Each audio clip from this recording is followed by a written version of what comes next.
Hello everyone, welcome to our channel. ఈరోజు కథ. అది ఒక పల్లెటూరు. ఆ పల్లెటూరులో ఒక గుడిసె. ఆ గుడిసెలో ఒక పెద్ద ఆయన ఊపిరాడకుండా దగ్గుతున్నాడు. బయట జోరున గాలి, వర్షం.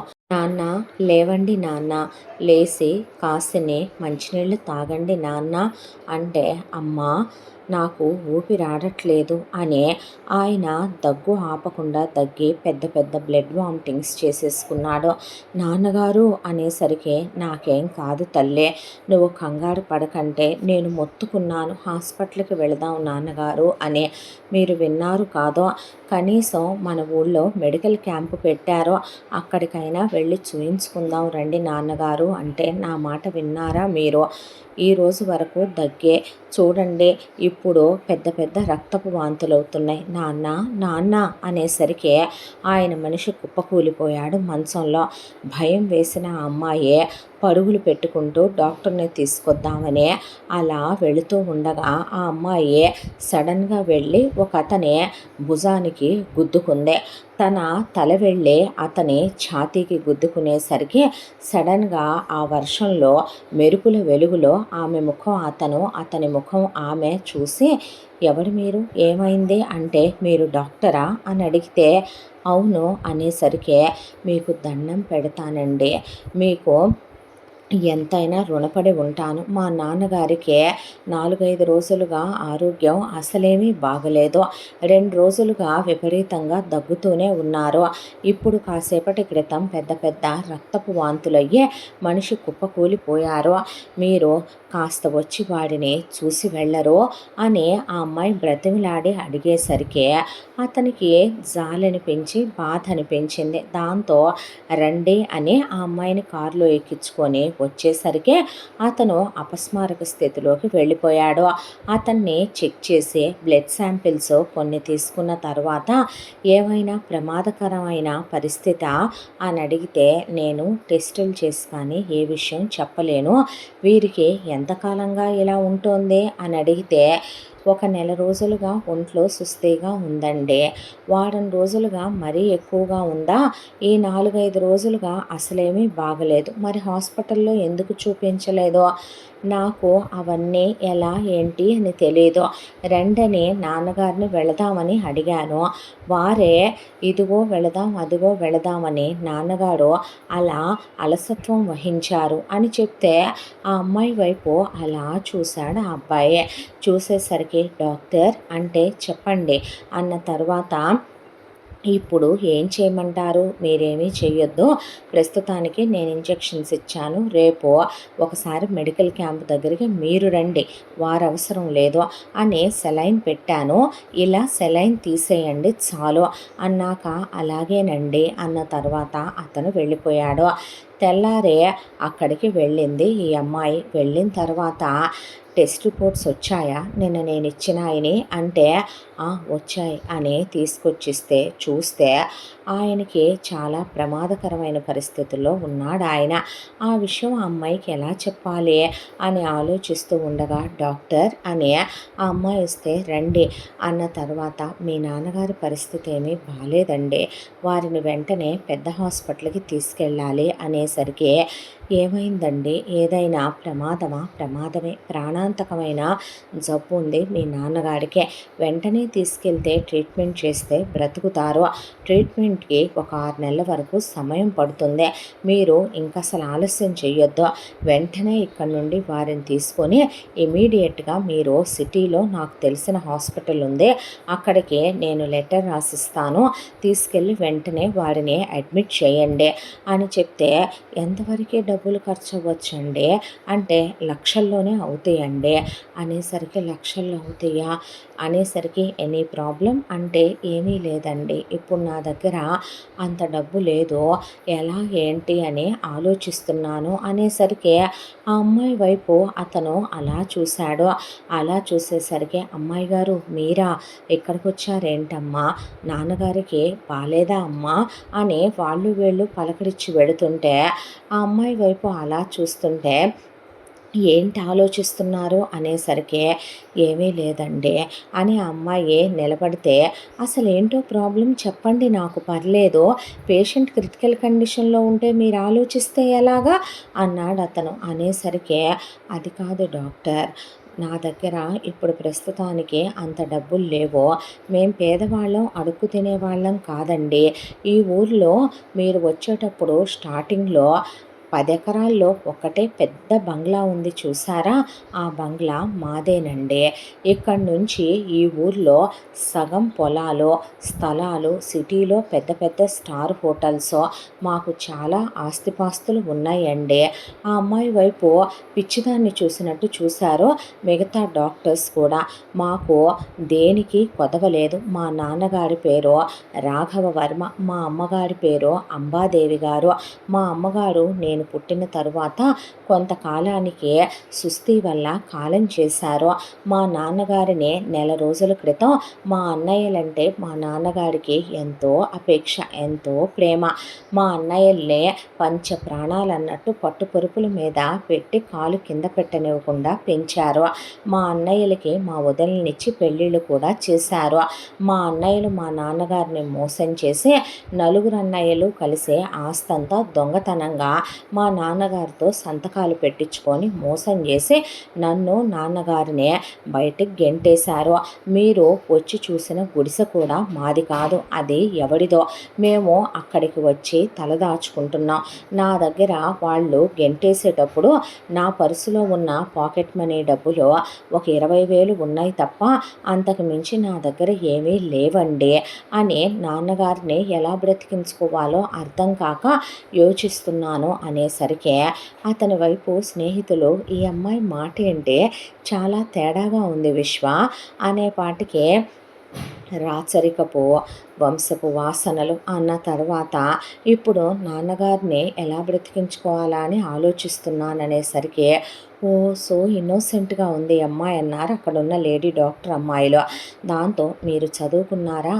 డిగ్రీ వరకు చదువుకున్నానండి అన్న తర్వాత, సరే నేనే అంబులెన్స్ పిలిపిస్తాను, నేను ఒక లెటర్ రాసిస్తాను, నేను కాల్ చేస్తాను, మీరు వెళ్ళండి, నాన్నగారిని అక్కడ అడ్మిట్ చేసుకుంటారు, ఫ్రీగానే ట్రీట్ చేస్తారు, ఆ తర్వాత నేను వచ్చి చూస్తాను నాన్నగారినే, మీరు కంగారేమీ పడొద్దండి అన్న తర్వాత, చాలా మీకు థ్యాంక్స్ అండి అంటే అలాగేనని ఆయన్నే ఆ అమ్మాయిని ఎక్కించి జాగ్రత్త అని చెప్పి పంపించాడు.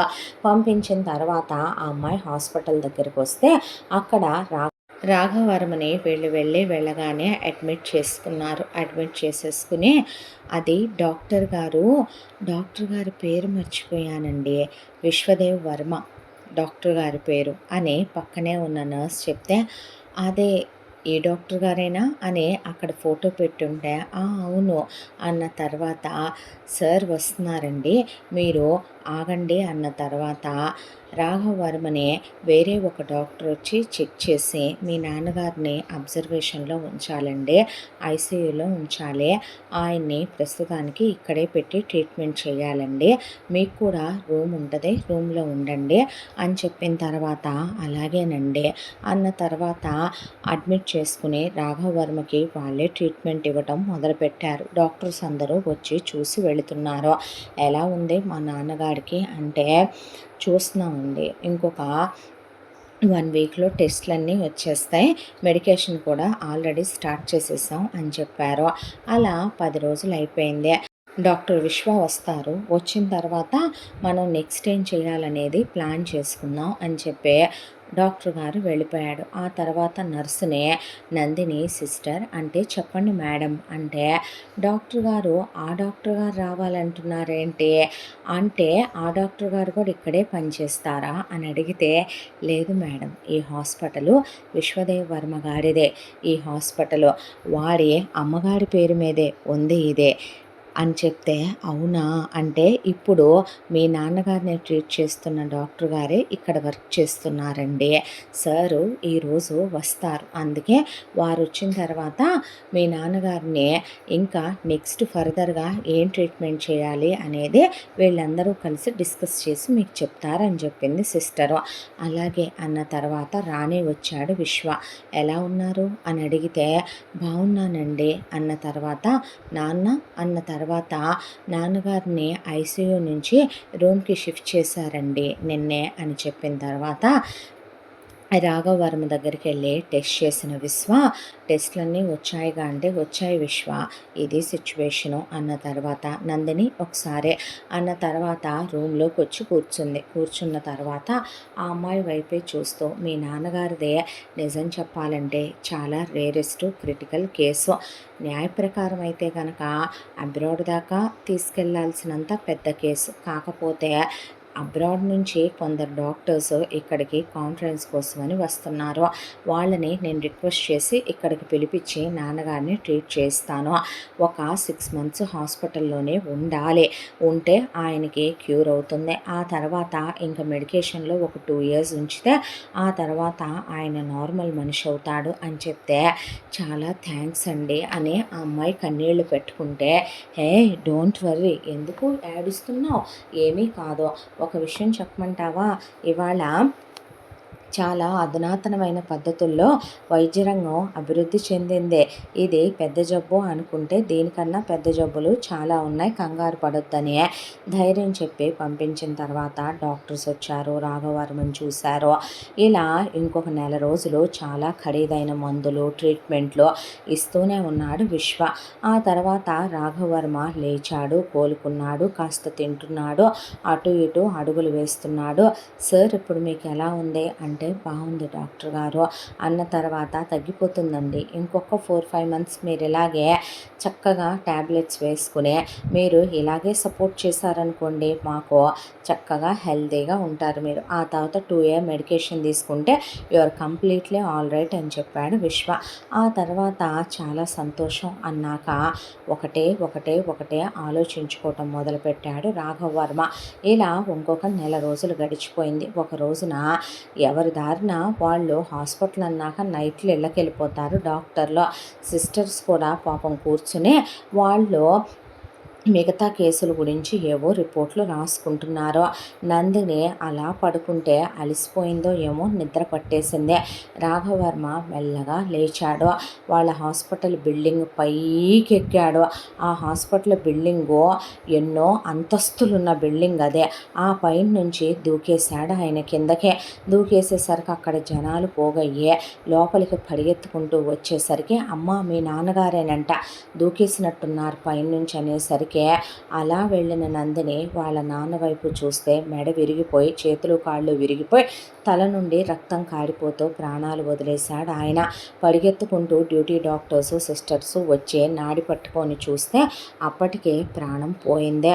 వారు పోయారు అన్న తర్వాత ఆ అమ్మాయి అలా కూర్చుని కళ్ళల్లో నుంచి నీళ్లు కారిపోతూ మాట పలుకు లేదు. ఈలోపు ఫోన్ కాల్ వెళ్ళి వెంటనే విశ్వతో పాటు మిగతా పెద్ద డాక్టర్స్ అందరూ కూడాను పరిగెత్తుకుంటూ కార్లు వేసుకొని అక్కడికి వచ్చారు. వచ్చిన తర్వాత విశ్వ అలా చూస్తూ ఆ అమ్మాయి వైపు ఆయన వైపు నిలబడిపోతే, ఆ తర్వాత విశ్వ పల్స్ చెక్ చేస్తుంటే మిగతా డాక్టర్లు చెక్ చేస్తే, మేము చూసాం డాక్టర్, పోయి చాలాసేపు అయిందే అన్న తర్వాత, ఏంట్రా చూస్తూ నుంచుంటావు, ఇప్పుడు పోలీసులు వస్తారు, పోలీస్ కేసు అవుతే సీసీ ఫుటేజ్లన్నీ బయటకు తీస్తారు, అసలు హాస్పిటల్ యాజమాన్యం ఏం చేస్తున్నారంటారు, ఈ దరిద్రపు స్టాఫ్ అంతా ఏం చేస్తున్నారు, మీరు మంద బ్రెయిన్ ఉందా లేదా, అసలు మీకు పేషెంట్ని జాగ్రత్తగా చూసుకోవాలనే రెస్పాన్సిబిలిటీ లేదు మీకు, స్టూపిడ్స్ అనే మిగతా డాక్టర్స్ తిట్టి, నువ్వు ముందు విశ్వ అని చెప్పి బాడీని పైకి లేపి ఇమీడియట్గా ముందు అక్కడ బ్లడ్ మార్క్స్ లేకుండా క్లీన్ చేయండి అని చెప్పి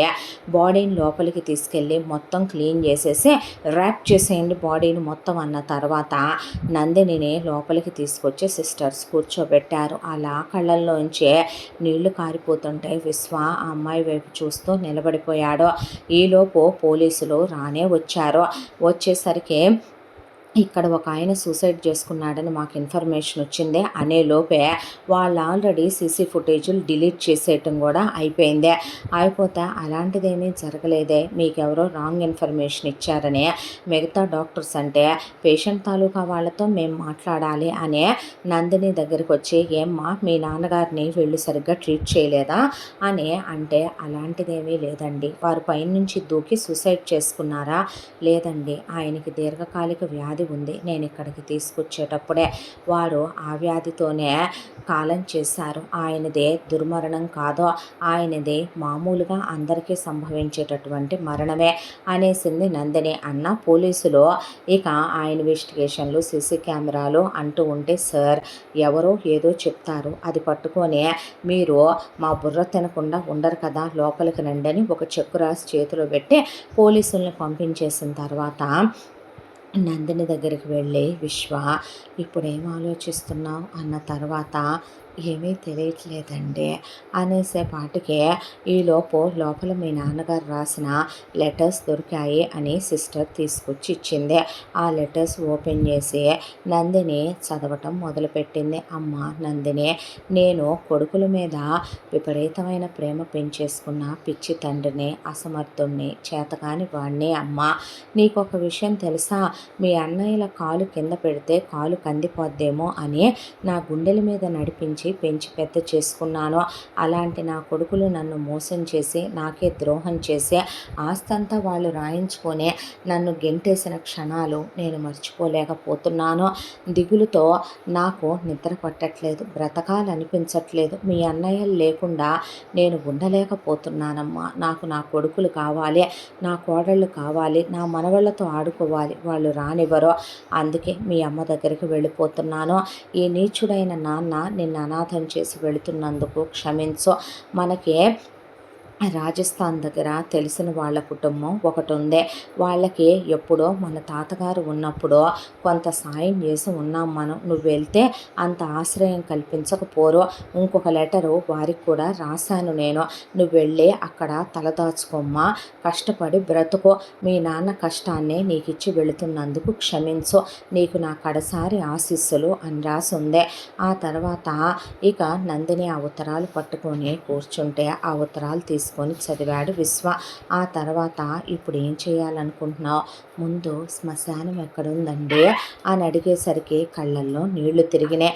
ఎంతైనా ఆడపిల్ల, ఆ అమ్మాయికి ఇచ్చే శవాన్ని అలా ఎలా పంపించగలుగుతాడో, దాంతో మీ అన్నయ్య వాళ్ళు కదా చెయ్యాలి, వాళ్ళు రారు. వాళ్ళు ఇప్పుడు నాన్నగారి శవాన్ని తీసుకువెళ్ళరు. ఎందుకండి అనవసరమైనటువంటి డిస్కషను అన్నాక, నువ్వు అలా మాట్లాడకు, నేను వస్తా పద అని అంబులెన్స్లో బాడీని తీసుకొని వెళ్ళిన తర్వాత క్రిమేషన్కి అన్ని ఏర్పాట్లు చేసి, అమ్మ నువ్వు తలకొరువు పెట్టకూడదు, మగపిల్లలు రావాలంటే ఎవరూ లేరని ఆ అమ్మాయి నిలబడిపోతే నేను పెడతాను అని విశ్వ తనే తలకొరివి పెట్టి అంత్యక్రియలు పూర్తి చేశాక వాళ్ళు అలా కాలిపోయిందాక అక్కడే కూర్చొని ఉంటే, మీరు వెళ్ళండమ్మా అస్థికలు తర్వాత ఇస్తామంటే, వద్దు నేను ఇక్కడే ఉంటానని నందిని కూర్చుంటే విశ్వ కారు కానుకొని అలాగే నిలబడ్డాడు. ఆ తర్వాత వాళ్ళ అస్థికలు తీసుకొచ్చి ఇచ్చాక అవి పట్టుకొని అలా నిలబడిపోయింది. నిలబడిపోయిన తర్వాత, ఇప్పుడు ఏం ఆలోచిస్తున్నావు నందిని అంటే, నాన్నగారు ఈ అడ్రస్ ఏదో చెప్పారుగా అంటే, నీకు తెలుసా అసలు ఎలా వెళ్ళాలో, నీ దగ్గర డబ్బులున్నాయా, అన్నిటికీ వాడంగా ఒక 1000 రూపాయలు ఉన్నట్టున్నాయండి పర్సులో అన్న తర్వాత, వాళ్ళెవరో నీకు తెలుసా, వాళ్ళ ముక్కు మొహం నీకు తెలుసా, తెలియదండి. అక్కడికి వెళ్ళి ఎలా బ్రతుకుతావు ఏమో, నా బ్రతికేంటో నాకు ఇంకా తెలిసే స్థితిలో నేనున్నానంటారా అనేపాటికి చాలా బాధ జాలి అనిపించే, అయితే నాతో రా అనేసరికి, ఎక్కడికండి కంగారు పడకు, మా ఇంటికేలే, నేనేమీ చెడ్డోన్నో దుర్మార్గున్నో కాదు, మీరు చెప్పినా మీ గురించే, నేను అలా తప్పుగా అనుకోలేనులేండే అన్నాక, మా ఇంట్లో మా నాన్నగారు నేను ఉంటాం రా, అక్కడే ఉందుగానే, అలా ఎలా వెళ్ళిపోతావు ఎక్కడికో తెలియని చోటికి అని కారులో ఎక్కించుకొని ఇంటికి తీసుకొచ్చాడు విశ్వ నందినిని. వీళ్ళ ప్యాలెస్ 10 ఎకరాల్లోనే ఉండేది నందిని వాళ్ళదు. కానీ విశ్వ వాళ్ళ ప్యాలెస్ చూస్తే ఆ అమ్మాయి నోరు తెరిసేసుకుంది.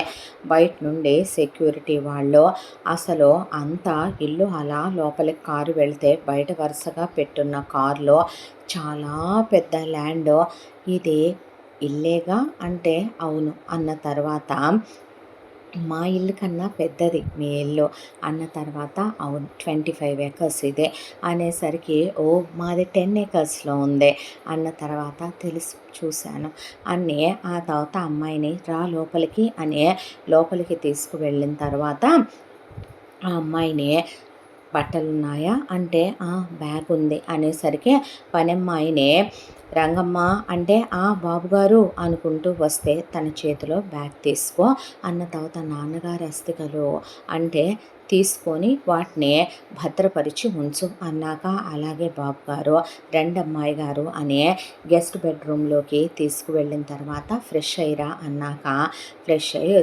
వచ్చిన తర్వాత ఓ పెద్దాయన కనిపించారు ఇంట్లో. చూడటానికి చాలా గాంభీర్యంగా, చెప్పాలంటే రాచరికపు హోదాలో ఆయన. చూడగానే మనిషి 6 అడుగుల పైనుండి వీళ్ళ నాన్నను చూస్తున్నట్టే అనిపించింది ఆయన్ని చూస్తే.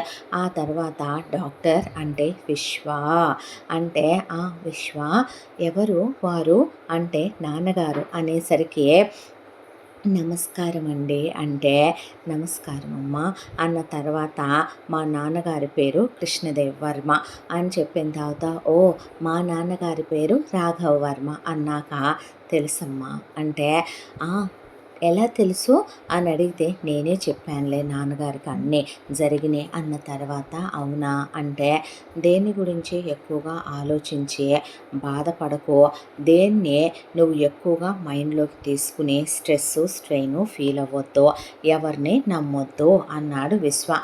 అనేసరికి నేను స్ట్రెయిన్లో ఉన్నాను ఎలా తెలుసు, నేను డాక్టర్ని కాబట్టి నువ్వు టెన్షన్ పడుతున్నావు కాబట్టి నేను టెన్షన్ పడొద్దని చెప్తున్నానన్నాక నువ్వు ఇక్కడ సంతోషంగా ఉండొచ్చమ్మా అనేసి లోపలికి వెళ్ళిపోయాడు కృష్ణదేవ్ వర్మ. మీ నాన్నగారు మాట్లాడరా అని అడిగితే ఎందుకు మాట్లాడరు, నువ్వు మాట్లాడితే నాన్నగారు ఎంతో చక్కగా మాట్లాడతారు, నువ్వే కలిసిపోయి మాట్లాడు నాన్నగారితో అని చెప్పిన తర్వాత వాళ్ళతో పాటు కలిసి భోంచేసిందే. ఆ తర్వాత నెక్స్ట్ డే నేను హాస్పిటల్కి వెళ్ళిరానా అన్న తర్వాత హాస్పిటల్కి వెళ్ళి రావటం అంతసేపు పనివాళ్ళు మాట్లాడరే తనతో, తనేమో పల్లెటూరులో పుట్టి పెరిగిందే. అన్నలు వదినలు తేనె పూసిన కత్తుల్లాగా బాగా నటించి బాగా కలిసిపోయి బాగా మాట్లాడేవాళ్ళు. పైగా వాళ్ళ ఇంటికి వచ్చేవాళ్ళు వెళ్ళేవాళ్ళు, చుట్టుపక్కల జనాలు ఎవరో ఒకళ్ళు కనపడేవాళ్ళు. ఇక్కడ ఈ ప్యాలెస్లోకి పర్మిషన్ లేకుండా చీమ కూడా రాదు, ఈగ కూడా బయటికి పోదు, డాక్టర్ ఒక్కడే బయటికి వెళ్ళి వస్తాడు. పని వాళ్ళకి అన్ని సర్వెంట్ క్వార్టర్స్ ఇక్కడే ఉంటే వాళ్ళు ఇక్కడే ఉండిపోతున్నారు. ఏం కావాలన్నా సరే అడిగితే చిటికలో కళ్ళ ముందు పెడుతున్నారు. వాళ్ళ నాన్నగారితో మాట్లాడదామంటే ఆయనేమో పెద్దగా మాట్లాడరు, గదిలోనే ఎక్కువసేపు ఉంటారు, పుస్తకాలు చదువుకుంటూ కూర్చుంటారు. ఆయన ఇక ఇంకేం మాట్లాడతాను అని అలా కూర్చున్నాక ఏంటి ఆలోచిస్తున్నావు అంటే ఏమీ లేదు అన్న తర్వాత ఇగో తీసుకో అంటే ఏంటి నీకోసమే బట్టలు తీసుకొచ్చాను అన్నాక ఇన్నెందుకు విశ్వ అంటే వేసుకుందుకు, ఎందుకేంటి అన్న తర్వాత డల్గా ఉన్నావేంటి నందినే, ఏమీ లేదు ఏమీ తోచట్లేదండి అన్న తర్వాత ఎందుకు తోచదు, మన ఇల్లంతా ఎంతుంటే హ్యాపీగా టీవీ చూడొచ్చుగా, బుక్స్ చదువుకోవచ్చుగా, ఎందుకు తోచట్లేదు నీకు అన్న తర్వాత అంటే ఊర్లో ఎవరో ఒకళ్ళతో మాట్లాడే అలవాటు నాన్నగారితో మాట్లాడుతూ ఉండేదాన్ని అనుకోండి. ఇక్కడ మీ నాన్నగారు ఎప్పుడూ ఒక్కరే గదిలో కూర్చొని ఉంటారు కదా, నువ్వు మాట్లాడు వెళ్ళి నువ్వు కబుర్లు చెప్పు, ఆయన చక్కగా వింటారు, చక్కగా మాట్లాడతారు. ఎవరు చెప్పారు, నువ్వు కలిసిపో అన్న తర్వాత కలిసిపోనా అంటే కలిసిపో, నువ్వు మాట్లాడితే నేను మాట్లాడతాను, నువ్వు మాట్లాడితే ఇప్పుడు నేను మాట్లాడటల్లా నాన్నగారు కూడా అలాగే మాట్లాడతారు అన్న తర్వాత మీరు తప్పుగా అనుకోనంటే ఒకటి అడగొచ్చా అంటే ఎందుకు అనుకుంటాను తప్పుగా, మీ అమ్మగారా అని అడిగితే అవును అమ్మ నా చిన్నప్పుడే పోయిందే, నాకు 15 ఇయర్స్ ఏజ్ ఉన్నప్పుడు, ఆ తర్వాత మాకన్నీ మా నాన్నగారే అన్న తర్వాత అవునా మీకు అమ్మ లేదా, మా అమ్మ నేను పుట్టగానే పోయిందే అని చెప్పిన తర్వాత తెలుసు అన్నాడు. అన్న తర్వాత మిమ్మల్ని ఇంకొక మాట అడగనా అంటే ఏంటి నందిని అనేసరికి నాకేదో ఒక పని ఇప్పించండి ఈ ఇంట్లో నేను డిగ్రీ వరకు చదువుకున్నానండి అనేసరికి కృష్ణదేవ్ వర్మ చూడమ్మా నువ్వు పుట్టిన కులానికి నువ్వు పుట్టిన తల్లిదండ్రులకి నువ్వు పెరిగిన వాతావరణానికి నీ రాజసానికి నీ టీవీకి నువ్వు పాచి పనులు చేసుకోవటానికి కాదమ్మా ఉందే నలుగురితో చేయించుకోవాల్సిన దానివే నువ్వు చేయాల్సిన దానివి కాదు నీకు ఎన్ని రోజులు ఉండాలనిపిస్తే అన్ని రోజులు నువ్వు ఎప్పటికీ ఉండిపోవాలనుకుంటే ఎప్పటికీ మా ఇంట్లోనే మా ఇంటి పిల్లగా ఉండమ్మా అనేసి ఆయన నువ్వేమీ చెయ్యక్కర్లేదు ఇక్కడ అని లోపలికి వెళ్ళిపోతే అర్థమైందా నాన్న ఏం చెప్పారో అర్థమైంది కానీ ఎందుకో ఫాస్ట్గా చెప్తారు గట్టిగా చెప్తారు అనేసరికి నవ్వేశాడు విశ్వ.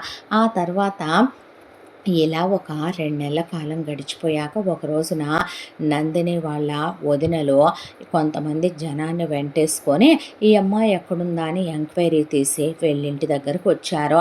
బయట సెక్యూరిటీ అతను ఆపుతున్నా అతని మీదకు వచ్చేసి లోపలికి వస్తే రానిమ్మన్నాడు విశ్వ. రానిమ్మన్న తర్వాత వచ్చి పద నువ్వు మాతో అనేసరికి నందిని వెళ్ళి కృష్ణదేవవర్మ గారి వెనకాల నిలబడేసరికి ఎందుకు పంపించాలి తనని నేను అనేసరికి నువ్వెవరివే మా పిల్లని ఉంచుకోవటానికి మీ పిల్ల ఎలా అవుతుంది మనుషులు చనిపోయినప్పుడు కూడా పట్టించుకొని మీకు మాట్లాడే అర్హతలు ఉన్నాయా అనేసరికి మా అమ్మాయిని మేము తీసుకెళ్ళి ఏం చేసుకోవాలో మాకు తెలుసులే అనేసరికి మర్యాదగా బయటికి నడవకపోతే మీ మర్యాదలు దక్కవన్నాక వెళ్ళి పోలీసుల్ని తీసుకొని వచ్చారు. వీళ్ళు తీసుకొని వచ్చే కృష్ణదేవ్ వర్మని చూసి సార్ అది అనేసరికి ఏంటి విషయం అంటే వాళ్ళ అమ్మాయిని తీసుకొచ్చి మీ ఇంట్లో పెట్టుకున్నారనే మీకు వాళ్ళకి ఏ సంబంధం లేదు కదా సార్ కానీ అమ్మాయి మేజర్ కదా అమ్మాయికి నచ్చిన చోట అమ్మాయి ఉండొచ్చు కదో అనేసరికి సార్ అవును సార్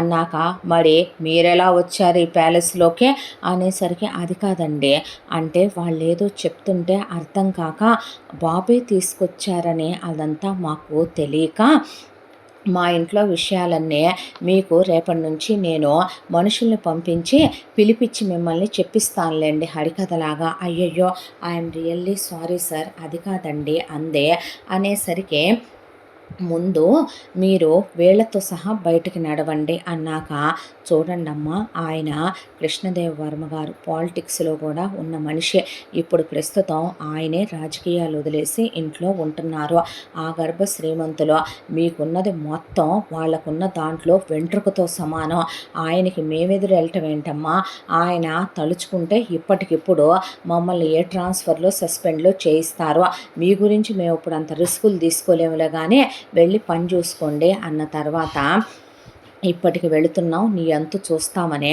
నందినికి వార్నింగ్ ఇచ్చి వాళ్ళు అక్కడి నుంచి వెళ్ళాక వీళ్ళు అసలు ఎందుకు వచ్చారు నా కోసం అంటే ఎందుకు వస్తారు నీ కోసం అన్నాడు విశ్వ. వాళ్ళు అలా వచ్చి వెళ్ళి పోలీసుల్ని తెచ్చేలోపే వాళ్ళు వచ్చిన విషయం ఏంటా అని ఎంక్వైరీ తీయటం అయిపోయింది విశ్వ.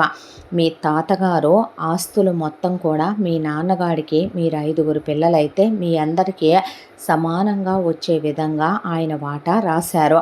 ఆ విషయం తెలియని మీ అన్నయ్యలు మీ నాన్నగారి పేరు మీద ఉంది ఆస్తి మీ తాతగారు పోయాకనే వాళ్ళు మీ నాన్నగారితో సంతకాలు పెట్టించుకున్నాం అనుకో నిన్ను మీ నాన్నే గెంటేశారు.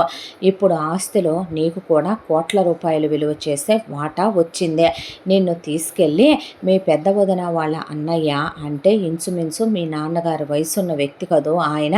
అవును మా వదిన కన్నా 15 ఏళ్ళు పెద్ద ఆయన నా అంత పిల్లలే ఉన్నారు ఆయనకిచ్చి నిన్ను ద్విపత్నిగా చేసి ఆస్తి మొత్తం వీళ్ళు అనుభవించడానికి వచ్చారంటే డబ్బుల కోసం వచ్చారా అంటే కాక నిన్ను తీసుకెళ్ళే పూర్ణకుంభాలు ఎదురిచ్చి హారతలు పట్టడానికి వచ్చారనుకున్నావా విశ్వ అని ఆయనంటే ఇప్పుడు మీరు నన్ను కోప్పడ్డారా లేదు చెప్పాను అని అక్కడి నుంచి లోపలికి వెళ్ళిపోయాడు విశ్వ. అంతా దాంట్లో కూడా కృష్ణదేవ్ వర్మ దగ్గరికి వెళ్ళి చూసారండి ఎలా డబ్బుల కోసం వచ్చారో. నాకు డబ్బుల మీద ఆశ లేదండి. వాళ్ళు కావాలంటే డబ్బులు ఇచ్చేసి ఉండేదాన్నే. డబ్బులదేముందండి, మనుషులకి మాట ముఖ్యం, మనసు ముఖ్యం, మంచితనం కదండి ముఖ్యం. మా నాన్నగారు మా తాతగారు అదే చెప్తూ ఉండేవారు. కానీ ఇవాళ రేపు అంతా డబ్బుమయం అయిపోయింది కదండి. ప్రేమలు బంధాలు ఇంకెక్కడున్నాయండి అనేపాటికి ఆయన తల మీద చెయ్యేసి నిమిరి లోపలికి వెళ్ళమ్మా అన్నాడు. ఆ తర్వాత విశ్వ నందిని అనేసరికి చెప్పండి అంటే, పెళ్లి చేసుకుంటావా అనేసరికి కిందకి చూసిందే. ఏంటి అలా చూస్తున్నావు, డ్రైవర్లని పనివాళ్ళని చేసుకోమనలేదు, నన్నే పెళ్లి చేసుకుంటావా అన్నాను. అంటే అంటే ఏ నేను నచ్చలేదా నీకు, మంచోడినే నేను అన్నాక, చాచా మీరు నచ్చలేదని ఎలా అంటానండి, మరి ఇంకే అలాంటప్పుడు పెళ్లి చేసేసుకుందాం అని మరి ఓ గ్రాండ్గా కాకుండా అసలు ఏమన్నాడో కూడా విశ్వ ఒక క్షణం అర్థం కాలేదు నందినికి. ఒక మాట్లాడటం, ఒక ఎక్స్పెక్టేషన్ అనేది ఉంటుంది కదా, అదేమీ లేకుండా ఇలా అన్నాడు ఏంటని బుర్రగొక్కుంటూ కూర్చుంటే, అమ్మాయి గారు నగలండి అని అనేసరికి బ్యూటీ పార్లర్ అమ్మాయి వచ్చింది అని మేకప్ వేశారు, చీర కట్టారు, నగలేశారు, కూర్చోబెట్టారు, పెళ్ళి అయిపోయింది. ఆ తర్వాత ఆశీర్వాదం తీసుకుంటే కృష్ణదేవ వర్మ అమ్మాయి తల మీద చెయ్యేసి నివిరి ఆ అమ్మాయి చేతిలో బంగారు తాళాలు గుర్తుపెట్టాడు ఆయన. ఇవి ఎందుకండి అంటే, ఇహ నుంచి ఈ ఇంటికి యజమానురాలువి నువ్వే కదమ్మా అని ఆయన విచ్చాడు. వచ్చిన గెస్టులు వెళ్ళిపోయారు. ఆ తర్వాత నందిని ఫ్రెష్ అయ్యి అలా కూర్చుంటే, ఫస్ట్ నైట్కి ఈవినింగ్కి ముహూర్తం చెప్పెళ్ళారు పంతులు గారు అన్నాడు విశ్వ. అంటే నేనేం చెయ్యాలి ఇక్కడ నిన్ను రెడీ చేయటానికి, గదిలో తోయటానికి ఎవరు రారులే కానీ అలాంటి ఎక్స్పెక్టేషన్లన్నీ మానేసి నువ్వే రెడీ అయి ఉండాలని చెప్తున్నా. నాకు అర్జెంటుగా ఎమర్జెన్సీ కేసు వచ్చింది, వెళుతున్నానని వెళ్ళాక పనివాళ్ళు బట్టలు నగలు తెచ్చి అక్కడ పెట్టారు. తనకి చేత అయినట్టు వేసుకొని రెడీ అయితే పాల గ్లాసు చేతికిచ్చి వెళ్ళారు. విశ్వ వచ్చి ఫ్రెష్ అయ్యి బట్టలు మార్చుకున్నాడు. ఆ తర్వాత నందిని వైపు చూసి దగ్గరికి తీసుకుని కూర్చోబెట్టుకున్నాడు. కూర్చోబెట్టుకున్నాక ఏంటి ఆలోచిస్తున్నావు, ఏమీ లేదు, అంతా కథలా కలలా కల్పనలా ఉంది, నువ్వు నా కథలో రాజకుమారివేలే, నువ్వు టెన్షన్ పడక్కర్లేదు. చూడు నందిని, ఏ విషయంలోనూ భయపడకు, నువ్వు నా భార్యవే, ఇంటికి యజమానురాలివే. నాన్నగారితో నువ్వెంత కలిసిపోతే ఆయన అంత కలిసిపోతారో. ఇక నా విషయం అంటావా, ఇది నేను నీ మీద జాలితోనో లేకపోతే నువ్వేదో భయపడుతున్నావనో చేసుకున్న పెళ్ళి కాదు. ఇష్టపూర్వకంగా నాన్నగారితో మాట్లాడితేనే కదా, నాన్నగారు ఒప్పుకొని నిన్ను నన్ను ఆయన అనుమతిస్తేనే కదా మనం పెళ్లి చేసుకొని ఆయన ఆశీర్వాదాలు తీసుకున్నాం. అదే అంటే మీ నాన్నగారు పెళ్ళైన తర్వాత కూడా ఇంకా మా నాన్నగారేనా, అదే మామయ్య గారు అనేసరికి, సరే ఈ ఆలోచనలన్నీ రేపు ఆలోచించుకుందుగానిలే అని ఆ అమ్మాయి ఒంటి మీద చెయ్యేసి క్లోజ్ అయ్యి దగ్గరికి తీసుకుని చాలా డీప్గా క్లోజ్ అయ్యాడు. ఆ అమ్మాయి అసలు అతని దగ్గరికి తీసుకుంటేనే మెల్ట్ అయి కడిగిపోయింది. చాలా ప్రేమగా చూసుకున్నాడు ఆ అమ్మాయినే. తెల్లాడేసరికి ఇందులో అమ్మ నగలున్నాయి, తీసుకుని వేసుకో, నీకు పెళ్ళికి తీసుకున్న నగలున్నాయి నాన్నగారు, అవి కాకుండా ఇంకా ఏమన్నా కావాలంటే యాడ్ చేసుకో, షాప్ అతన్ని పంపుతానంటే ఈ వేసుకునేసరికి మనకి పిల్లలు పుడితే ఆ పిల్లలకు కూడా పెళ్ళి అయ్యేంత వరకు సరిపోతాయి, నాకు ఇంకా ఏమీ వద్దు బాబు అన్న తర్వాత సరే అని చెప్పి మరి హాస్పిటల్కి వెళ్ళిరానా అని హాస్పిటల్కి వెళ్ళొస్తూ ఉండగా నందిని పొద్దున్నే లేచి పూజ చేసుకుంటుంది. పూజ చేసుకున్న తర్వాత అక్కడికి కృష్ణదేవ వర్మ గారు వస్తే హారతి తీసుకోండి అని ఆయన అలా చూస్తుంటే, మామగారు అంటే ఆయన నవ్వి తల నిమిరి ఆ అమ్మాయి చేత్తో ప్రసాదం పెడితే తీసుకుంటే, ఈలోపు విశ్వ కూడా వస్తే, విశ్వ అప్పుడే లేచావా అంటే పూజ కూడా అయిపోయింది అన్నాక హారతి ఇచ్చిన తర్వాత, ఈరోజు నేనే వంట చేయించాను అని డైనింగ్ టేబుల్ మీద చాలా రకాలు పెట్టిస్తే, ఇవి మా అమ్మ ఉన్నప్పుడు చేసేదంట, అవన్నీ నేను నా ఇష్ట ప్రకారం చేయించాను మామగారు, నచ్చుతాయా మీకు అంటే, వడ్డించమ్మా అన్న తర్వాత పెట్టి చాలా బాగున్నాయి తల్లి అన్న తర్వాత, బాగున్నాయా, మీకు నచ్చాయా, అయితే ఇంకొంచెం వేసుకోండి అని ఆయనకి కొసరి కొసరి వడ్డిస్తుంటే ఆయన కొడుకు వైపు చూసి, మా అమ్మకు నెప్తికొస్తోంది విశ్వ అనేసరికి నవ్వేశాడు విశ్వ.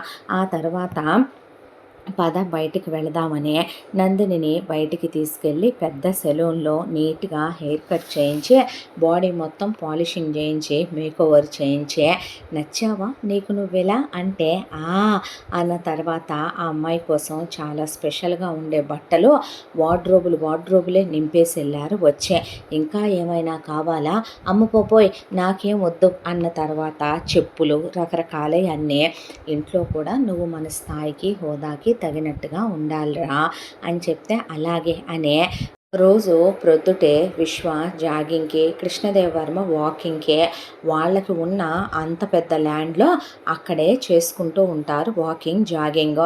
ఏమీ తోచక నందిని కూడా వాళ్ళిద్దరి వెనకాలే వెళ్ళి, అమ్మో భోంచేసిన తర్వాత ఒక్కసారి అలా నడిచేస్తే చాలు, ఎక్సర్సైజ్ అయిపోద్ది కదూ, రమ్మన్నా ఒళ్ళు రాదు మన ప్యాలెస్లో అనేసరికి, అవునా అని నవ్వితే, అవును ఇక్కడేంటి మట్టి ఎత్తుగా ఉంది అనేసరికి, వెళుతున్న కృష్ణదేవవర్మ ఆయన అలా నిలబడి కొడుకు కళ్ళల్లోకి అలా చూస్తే, అదా ఏం లేదో, ఏం లేదంటావేంటి విశ్వ, చుట్టూ చూడు మట్టంతా చదునుగా ఉంది కదా, ఇక్కడ చూడు మట్టేదో పాతినట్టు ఎత్తుగా ఉంది, ఎత్తుగా ఉందంటే పాతినట్టేగా, మరి ఏం పాతారు ఇక్కడ అన్న తర్వాత, అంటే మన ఇంట్లో పెంపుడు జంతువుల్ని పప్పీస్ని చూసావుగా పెంచుతూ ఉంటాం కదా, అవి కూడా మన ఫ్యామిలీ మెంబర్స్ లాంటివే కదా, అందులో ఒకటి మనం ఎంతో ఇష్టంగా పెంచుకునేది చనిపోయిందిలే, దాన్నే అక్కడ పాతి పెట్టారు అన్న తర్వాత, అవునా నాకు కూడా పప్పీస్ అంటే చాలా ఇష్టమని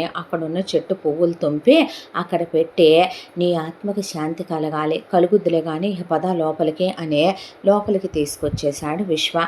ఆ తర్వాత హనీమూన్కి వెళదాం పదమని తీసుకెళ్తే అబ్రాడ్ తీసుకెళ్ళాడు. తీసుకెళ్ళిన దగ్గర చాలా డీప్గా క్లోజ్ అయితే, డాక్టర్స్ ఇలా కూడా ఉంటారా, డాక్టర్స్ మనుషులు కాదా, డాక్టర్స్కి ఫీలింగ్స్ రావా, మామూలు వాళ్ళకన్నా వేరే టైం ఉంటుంది వాటికి వీటికి అని, డాక్టర్స్కి ఆ టైమే లేక చస్తున్నారులే డాక్టర్లు అని ఆ అమ్మాయితో చాలా క్లోజ్గా చాలా ఇంటిమేటెడ్గా ఉండి దగ్గరికి తీసుకుని చాలా ప్రేమగా నవ్విస్తూ ఒళ్ళో కూర్చోబెట్టుకోవటం, తినిపించటం, ఆ తర్వాత బీచ్కి తీసుకెళ్ళి బికినీ వేసుకోరాదు చీపాడు, వాళ్ళందరూ అలా ఉన్నారంటేనే నాకు ఏదోగా ఉందనేసరికి విశ్వ మాత్రం బాక్సర్ వేసుకుని, నువ్వు షర్టు తీసేసావేంటి, బీచ్లో షర్ట్లు వేసుకోరు అన్న తర్వాత, నువ్వు కూడా స్కర్ట్ వేసుకుందు కానీ పదా అనే పొట్టిగా ఉన్న స్కర్ట్ వేయించితే నాకు సిగ్గేస్తోంది, ఎందుకు ఇక్కడ మన గురించి ఎవరు పట్టించుకోరు, బీచుల్లో ఇలాగే ఉంటారని ఆ అమ్మాయిని అబ్రాడంతా తిప్పి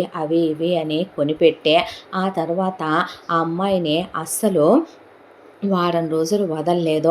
లేవు నువ్వు బట్టలన్నా వేసుకోనివ్వు, ఎందుకంట ఇప్పుడు బట్టలు వేసుకోవటం, నాకు సిగ్గేదా, మరి నువ్వు నన్ను చూస్తున్నావు నాకేదా, అసలు డాక్టర్స్ అంటేనే సిగ్గు లేదనమాట, అంతేనా అన్న తర్వాత, పెళ్ళాల దగ్గర సిగ్గుపడితే వాడు డాక్టర్ అయినా యాక్టర్ అయినా పిల్లలు పుట్టరులే, అప్పుడు వాళ్ళకి సిగ్గులే పుడతాయన్న తర్వాత చీచి అని అంటే, ఆ అమ్మాయితో చాలా క్లోజ్ అయ్యి, ఎందుకు ఈ వాడుతున్నావో, అప్పుడే పిల్లలు వద్దనరా, నువ్వు దానివిగా కొన్నాళ్ళు ఆగిన తర్వాత అప్పుడు పిల్లల్ని ప్లాన్ చేసుకుందాం, సరే నీ ఇష్టం అన్న తర్వాత, నేను డజన్ మంది పిల్లల్ని కన్నా కూడా మన ఇంట్లో గదులు ఇంకా ఖాళీ ఉంటాయి తెలుసా, మన ఇల్లు మొత్తం 50 గదులు, 50 మందిని కంటావా నువ్వు, అమ్మో అంతమందిని కాదులే, ఇద్దరిని కంటాను, ఓ పాప ఉండాలి, వద్దురా పాపొద్దు అంటే, ఎందుకు నువ్వు కూడా ఆడ మగ అని తేడా చూస్తావా అంటే, అలా ఏమీ కాదులే, మన కొడుకే పుడతాడు, మా వంశంలో కొడుకులే పుడతారో, ఆడపిల్లలు పుట్టకూడదులే అన్న తర్వాత,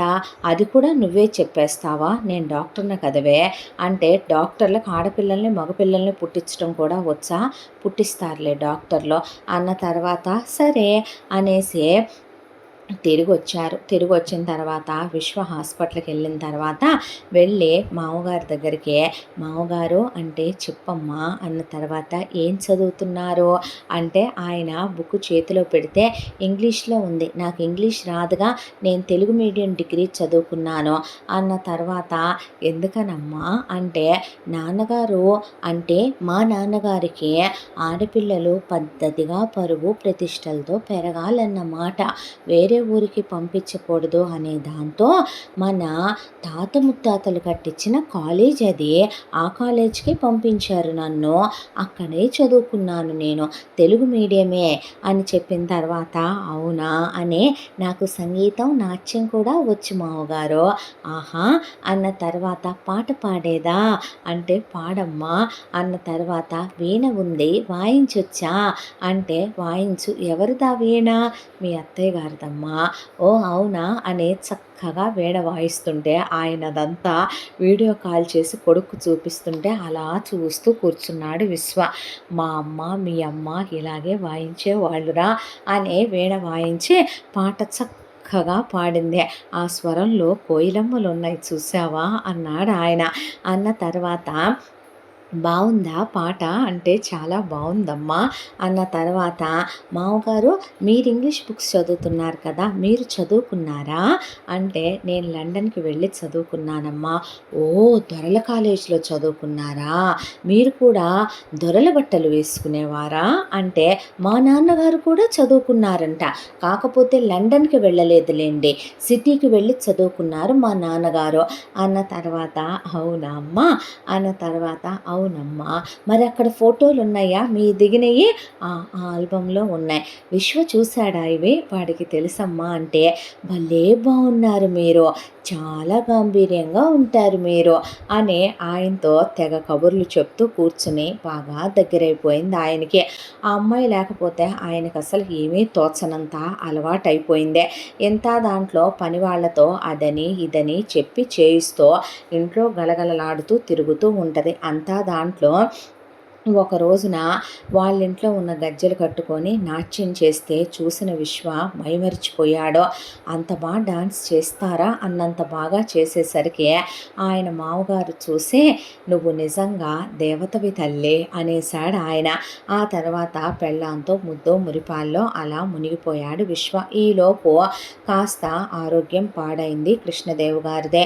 పాడైతే ఏమైంది అని కంగారు పడితే నాన్నగారికి కాస్త హెల్త్ అప్సెట్ అయింది. నాన్న దేని గురించి ఎక్కువగా ఆలోచించొద్దని చెప్పాను మీకు, వయసు వస్తోంది కదరా, అది ఒప్పుకోవు నువ్వు, మీది వయసుతో వచ్చిన ప్రాబ్లం కాదని మీకు తెలుసు. లైఫ్ స్టైల్లో కొంచెం చేంజ్ తీసుకురావాలి నాన్నగారు. వాకింగ్ మాత్రమే చేస్తున్నారు కదా, యోగా మెడిటేషన్ కూడా యాడ్ చేద్దాం. ఫుడ్ కూడా మీరు చాలా తక్కువ తీసుకుంటున్నారు, ఇంకొంచెం ఫుడ్ క్వాంటిటీ పెంచాలి మీకు. అలాగే 2-3 అన్నా ట్యాబ్లెట్స్ వేసుకోవాలి నాన్న. వైటమిన్స్ అవి కూడా మీరు వాడట్లేదు, వాడాలి ఇక నుంచి మీరు. రాత్రిపూట మీరు ప్రశాంతంగా పడుకోవట్లేదు, ఆ పుస్తకాలు చదవటం తగ్గించి కాస్త ట్యాబ్లెట్ వేసుకుంటే ఆలోచనలు పోయి ప్రశాంతంగా నిద్ర పట్టుద్దని ఆయనకి నిద్ర మాత్రం అవి ట్యాబ్లెట్స్ రాశాడు విశ్వ. ఆ తర్వాత పక్కనే కూర్చుని కళ్ళెమ్మటి నీళ్లు పెట్టుకొని ఏడ్చి ఆయనకి గోడుముద్దలు కలిపి తినిపిస్తుంటే ఆయన కళ్ళల్లో నీళ్లు తిరిగి ఏంటి నాన్న అంటే మా అమ్మరా అనేసరికి మీ అమ్మ ఇలాగే పెట్టేవారా మీకు, తినండి మావయ్య గారు అని ఆయన కాళ్ళ కొబ్బరి నూనె రాయటం. వద్దమ్మా అంటే అదేంటి మీరు మా నాన్నగారు లాంటి వారు కాదా అని ఆయన కాళ్ళు ఒత్తటం, ఆయన్ని కూర్చోబెట్టడం, ఆయన కబుర్లు చెప్పటం, ఆయన దగ్గర దేవుడి పుస్తకాలు చదివి దేవుళ్ళ కథలు ఆయనకి వినిపించటం, ఆయన్ని చాలా బాగా చూసుకునేది. దాంతో చాలా త్వరగా కోలుకున్నారు ఆయన. ఆ తరువాత కూడా నాన్న మీరు రాత్రిపూట నిద్రపోతే చూడండి త్వరగా రికవరీ అయ్యారు, ఆ ట్యాబ్లెట్ ఆపకుండా నిద్ర మాత్రం వాడండి అంటే సరేలేయ్యా అన్న తర్వాత ఈలోపు విశ్వ వాళ్ళ అమ్మగారే ఆప్తికం వచ్చింది. వచ్చేసరికి ఆవిడ ఆప్తికంతో పాటు రాజనందిని వాళ్ళ నాన్నగారు అమ్మగారికి కూడా అక్కడ పిండ ప్రదానాలు పెట్టించి వాళ్ళ అస్థికలు కూడా తీసుకెళ్ళి ముఖ్యమైనటువంటి పుణ్యనదుల్లో సంగమాల్లో కలిపిస్తానని తీసేసుకున్నారు. ఇక వాటిని నందిని దగ్గర నుంచి ఆ తర్వాత అమ్మ సమాధి దగ్గరికి వెళదాం రమ్మనమని తీసుకెళ్తే, ఇందాక మామగారు అవన్నీ ఎందుకు చేయించారో చనిపోయిన మీ అమ్మ నాన్నగారుల ఆత్మకి శాంతి కలగాలనే. ఓ అవునా అన్న తర్వాత, చనిపోయిన మన పెద్దలు మనం బాగుండాలనే కదా కోరుకుంటారు, వాళ్ళ దీవెనలు మన మీద ఉండాలనే, వాళ్ళకి ఆత్మశాంతి కలగాలని అన్న తర్వాత, ఇక్కడ అత్తయ్య గారి సమాధి ఉందా? అవును అన్న తర్వాత ఆయన భార్య ఫోటో మీద చేయి పెట్టి అలా ముట్టుకొని కన్నీళ్లు పెట్టుకుంటే గులాబీ తోట అసలు చాలా అందంగా ఉండి మధ్యలో ఉంది ఆవిడ సమాధి. నాన్న అనే భుజం మీద చెయ్యేశాడు విశ్వ. మామయ్య గారు ఏడుస్తున్నారు, ఆలోచిస్తున్నారు, మాట్లాడించకూడదు అని. బాధపడకండి మామయ్య గారు అని ఆయన కళ్ళు తుడిస్తే, లేదులే అమ్మ అన్న తర్వాత ఆవిడ పేరు మీద అన్నదానాలు, వస్త్రదానాలు చాలా భారీ ఎత్తున ఆవిడ పేరు మీద ఫౌండేషన్లో సేవా కార్యక్రమాలు అన్నీ పూర్తి చేయించాక వీళ్ళు ఇంటికి వచ్చారు. ఇంటికి వచ్చిన తర్వాత, సరే మరి నేను ఇంకా హాస్పిటల్కి వెళ్తాను పనుందని వెళ్ళిపోయాడు విశ్వ. ఆ తర్వాత పండుగ వస్తుంది అనే దాంతో ఇల్లంతా దులిపించబోయిన నందిని వెళ్ళి ఒకరోజు ఒక గది దగ్గరికి, ఏంటి ఈ గదులన్నీ వరుసగా మూసేసున్నాయి అని పని వాళ్ళని అడిగితే, స్టోర్ రూములు అమ్మాయి గారు అంటే, ఇల్లంతా దులిపి స్టోర్ రూములు దులపరా? అవునులే, మగాళ్ళుంటే ఇల్లు పట్టించుకోరనమాట, ఎలాగైనా ఉండేది కనపడే వరకే శుభ్రం చేస్తారా, రండి లోపలికి అని తీసుకెళ్ళి ఒక్కో రూమ్ దులిపించుకుంటూ సర్దించుకుంటూ అన్నిటి మీద వస్త్రాలు కప్పేయండి, అప్పుడైతే దుమ్ము పడదో, మీరు కష్టపడక్కర్లేదు. ఇప్పుడు ఎందుకు అమ్మాయి గారు ఇవన్నీ అంటే, అరవకు రంగమ్మ, చేయించు అనేసరికి అలా దులిపిస్తూ ఉండగా ఒక ఫోటో వచ్చి తల మీద పడింది నందినికి. పడేసరికి ఆ ఫోటో ఏంటా అని చేత్తో పట్టుకొని చూసేసరికి ఆ ఫోటోలో ఒక అమ్మాయి చాలా అందంగా ఉంది. ఏదో ఒక పాలరాతి శిల్పం చెక్కి చేసినంత అందంగా ఉంది ఆ అమ్మాయి. ఆ అమ్మాయి పక్కన విశ్వ ఆ అమ్మాయి మెళ్ళలో తాళి కడుతూ చాలా సంతోషంగా ఆ అమ్మాయి తాళి చేత్తో చూసుకుంటూ, ఆ అమ్మాయి కళ్ళల్లో నీళ్లు, విశ్వముఖంలో ఆనందం. వీళ్ళ ఇద్దరి వెనకమాల కృష్ణదేవ్ గారు నిలబడి ఉన్నాడు. ఆ ఫోటో తీసుకుని చేతిలోకి, ఈయనకి పెళ్ళైపోయిందా, నేను రెండో భార్యనా, ఆ విషయం నా దగ్గర ఎందుకు దాచిపెట్టాడో, అసలు ఆ అమ్మాయి ఏమైందే అనే దాంతో ఆ ఫోటో అలా పట్టుకొని, కంగారు పడే మనిషి కాదు, తొందరపాటు మనిషి కాదు, దాంతో విశ్వ వచ్చేదాకా ఆగి విశ్వకి ఆ ఫోటో చూపించి, ఏంటిదంతా, ఎందుకు దాచావు నా దగ్గర, ఏమైంది తను అని అడిగేసరికి కృష్ణదేవ వర్మ గారు బయటకు వచ్చి ఇదంతా విన్న తర్వాత ఒకళ్ళ ముఖాలు ఒకళ్ళు తండ్రి కొడుకులు చూసుకునే కళ్ళతోనే ఏదో మాట్లాడుకున్న తర్వాత ఆయన, చూడమ్మా, నేనే నీతో చెప్పొద్దన్నాను, వాడు చెప్తాననే అన్నాడు. నేనేనమ్మా ఒక అమ్మాయినే వాడి చదువు పూర్తయి తిరిగి వచ్చిన తర్వాత చూసి ఇచ్చి పెళ్లి చేశాను. వాళ్ళు ఎప్పుడూ సఖ్యంగా లేరు, అన్యోన్యంగా లేరు, పెళ్ళైన దగ్గర నుంచి గొడవలు కీచులాటలే. ఆ అమ్మాయికి కాస్త పాతకాలంలో ఏవేవో కాస్త చెడు అలవాట్లు, చెడు తిరుగుల్లో ఉన్నాయే, అవన్నీ పెళ్ళయిన తర్వాత కూడా ఆ అమ్మాయే ఏదో కాస్త అలా తప్పులు జరిగిపోయినాయి. వాళ్ళ పుట్టింటికి వెళ్ళిన దగ్గర కాలు జారి పడి అక్కడే చనిపోయింది. వీడిలోపు విడాకులు తీసుకుందామని అనుకున్నాడు, ఆలోపు అలా జరిగిపోయిందమ్మా అన్న తర్వాత, ఈ విషయంగా నువ్వు వాడిని ఏమీ అనాల్సిన అవసరం లేదో, చెప్తే నువ్వు తట్టుకోలేవు, బాధపడతావు అనే దాంతో నేనే చెప్పొద్దన్నాను, నువ్వు బాధపడకమ్మా అన్న తర్వాత తీసుకెళ్ళి లోపలికి అన్నట్టు ఆయన కళ్ళతో సైగ చేస్తే విశ్వ తీసుకొచ్చి ఒళ్ళో పడుకొని, బాధపడుతున్నావా అన్న తర్వాత, లేదు అంటే ఆలోచిస్తున్నాను. దేని గురించి ఆలోచిస్తున్నావు? ఆ అమ్మాయి ఇంత ప్రేమని కాదనుకొని కాలదనుకొని పాపం దురదృష్టవంతురాలు చచ్చిపోయింది అని. చూడరా, తనతో నాకు అంత అటాచ్మెంట్ ఏమీ లేదు, అనుకోకుండా నా జీవితంలోకి వచ్చింది, వెళ్ళిపోయింది, అది అయిపోయిన కథ, అయిపోయిన గతం. నేను నిన్ను చాలా హ్యాపీగా చూసుకుంటున్నాను కదా, మన ఇద్దరం చాలా సంతోషంగా ఉన్నాం కదా. నేనేమైనా నిన్ను దూరం పెట్టానా? ముట్టుకోవటం లేదా? నీకేమైనా తక్కువ చేశానా? సంతోషంగా చూసుకోవట్లేదా? ఛా! అదేమీ కాదులే అన్న తర్వాత వెంటనే ఆ రోజు సాయంత్రమే ట్రిప్పుకి టికెట్లు బుక్ చేసి ట్రిప్పుకి తీసుకెళ్ళిపోయాడు విశ్వ. తీసుకెళ్ళిపోయి ఆ అమ్మాయిని అక్కడ తన ముద్దుల్లో, మురిపాల్లో, ముచ్చట్లలో పెట్టి ఆ అమ్మాయితో క్లోజ్‌గా ఉంటూ ఈ విషయం అక్కడికి కనుమరుగైపోయింది. విశ్వ వాళ్ళు అలా వెళ్ళిన తర్వాత "నువ్వు లోపలికి రా రంగమ్మ" అనే పనివాళ్ళందరూను అన్న తర్వాత అందరూ వచ్చి నుంచుంటే ఆ ఫోటో ఏది అని ఆయన చేతిలోకి తీసుకొని లాగి చెంప చెళ్ళు అనిపిస్తే వెళ్ళి కింద పడింది రంగమ్మ. నీకు నేనేం చెప్పానో చెప్పారు బాబుగారు, మొత్తం తుడిచేయమన్నాను కదూ, అసలే ఉండకూడదన్నాను కదూ, ఆ అమ్మాయి కంట ఏమీ పడకూడదని చెప్పాను కదూ అంటే చెప్పారు బాబుగారు, మరి ఇది ఎలా ఉందే? నేను మొత్తం క్లీన్ చేశానయ్యా, అనుకోకుండా ఇది ఎక్కడో ఉండిపోయింది బాబుగారు.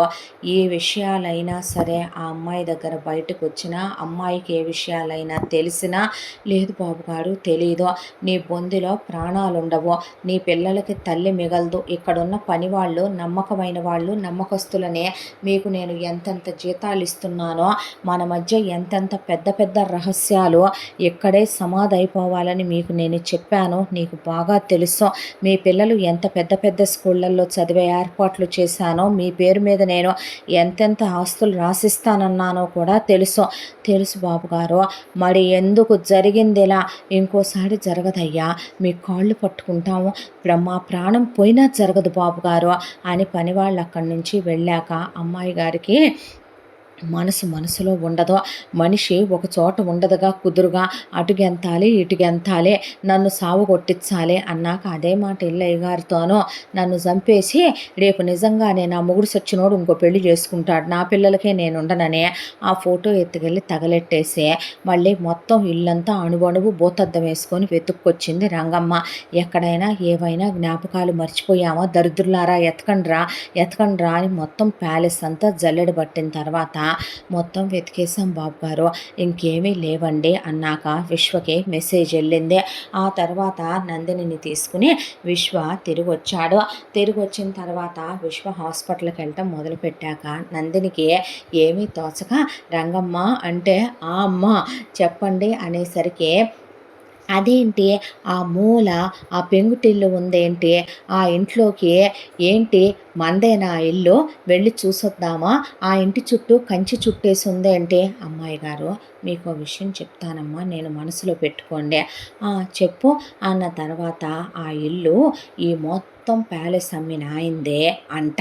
అయితే అది ప్యాలెస్లోకి రాకపోయినా ఆయన ఆ ప్రాపర్టీ కూడా ఈ ప్యాలెస్తో పాటే ఇచ్చేసి వెళ్ళిపోయాడు.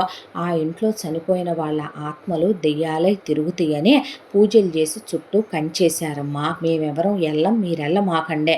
దెయ్యాలున్నాయా? పెద్ద పెద్ద దెయ్యాలమ్మా, చిన్నవి కూడా కాదు, మీరు వెళ్ళకూడదు అని చెప్పింది రంగమ్మ.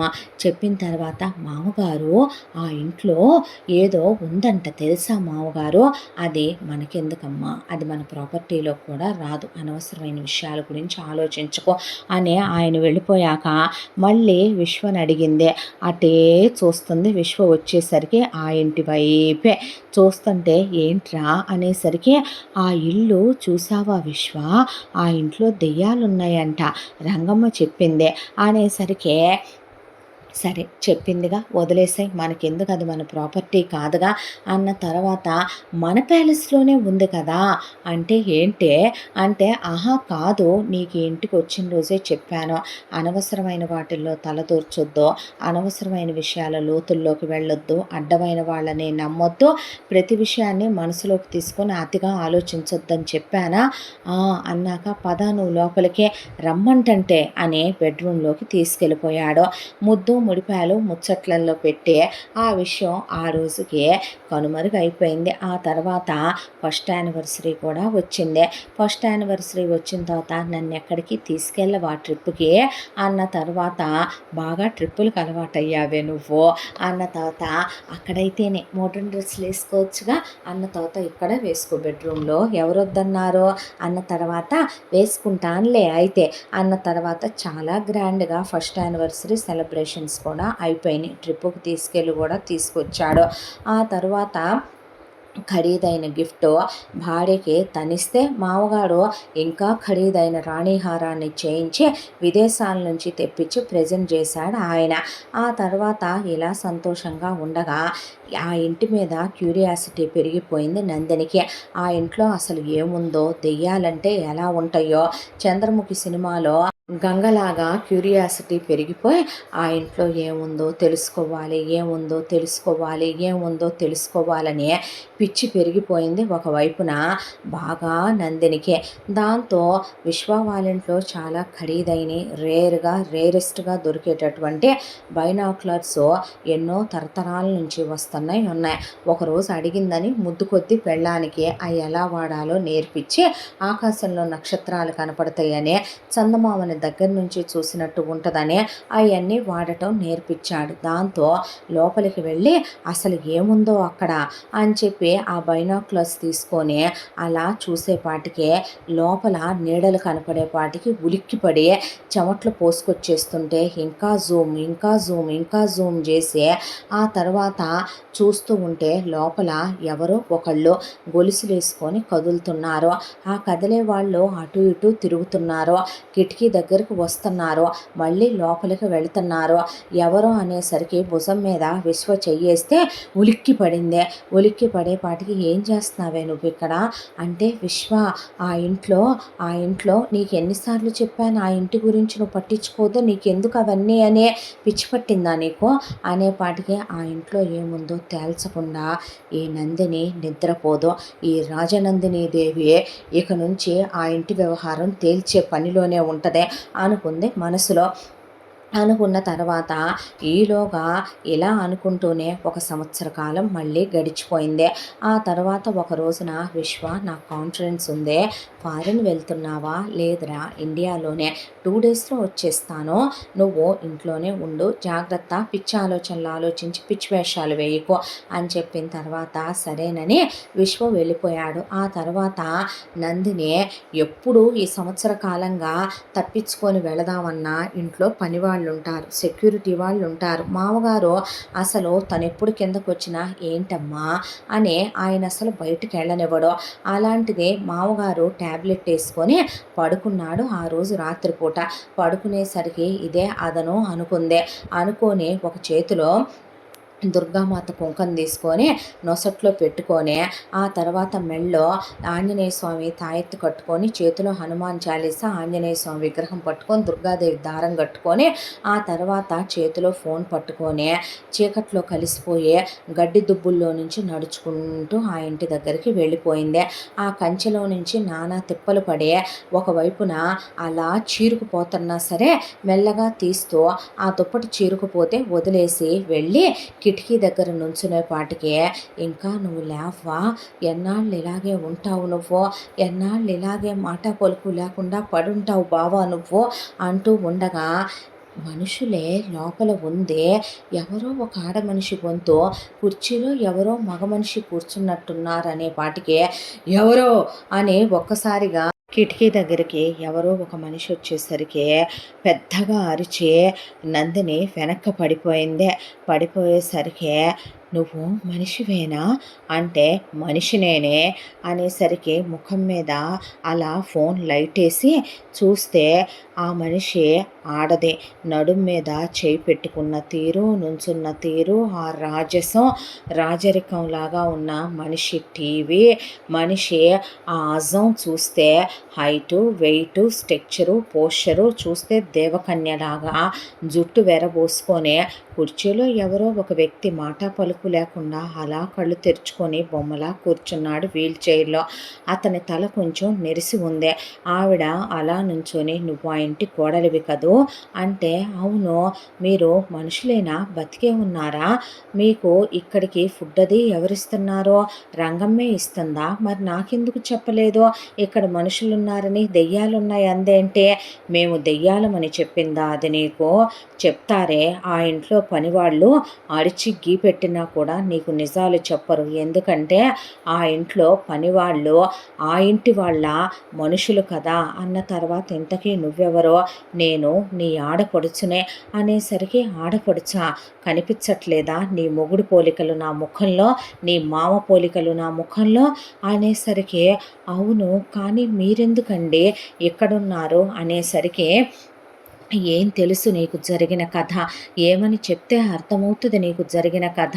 మా నాన్న మా అమ్మకి పెళ్ళవ్వగానే నేను పుట్టాను. నేను పుట్టిన తరువాత 8 సంవత్సరాలకి నీ మొగుడు పుట్టాడు. అదిగో ఆ వీల్ చైర్లో కూర్చున్నాడే అతను నా భర్త, మా మేనత్త కొడుకు, నా బావ. చిన్నప్పటి నుంచి ప్రేమించుకున్నాం అని చెప్పాం. మా అమ్మ మా తమ్ముడు పుట్టిన తర్వాత వాడికి 15 ఏళ్ల వయసు వచ్చాక చనిపోయింది. మేము ప్రేమించుకున్నామని తెలిసి మా నాన్న మాకు పెళ్లి జరిపించాడు. మేము వెళ్ళిపోతామన్నా కాదని మమ్మల్ని ఇంట్లోనే ఉండమన్నారు.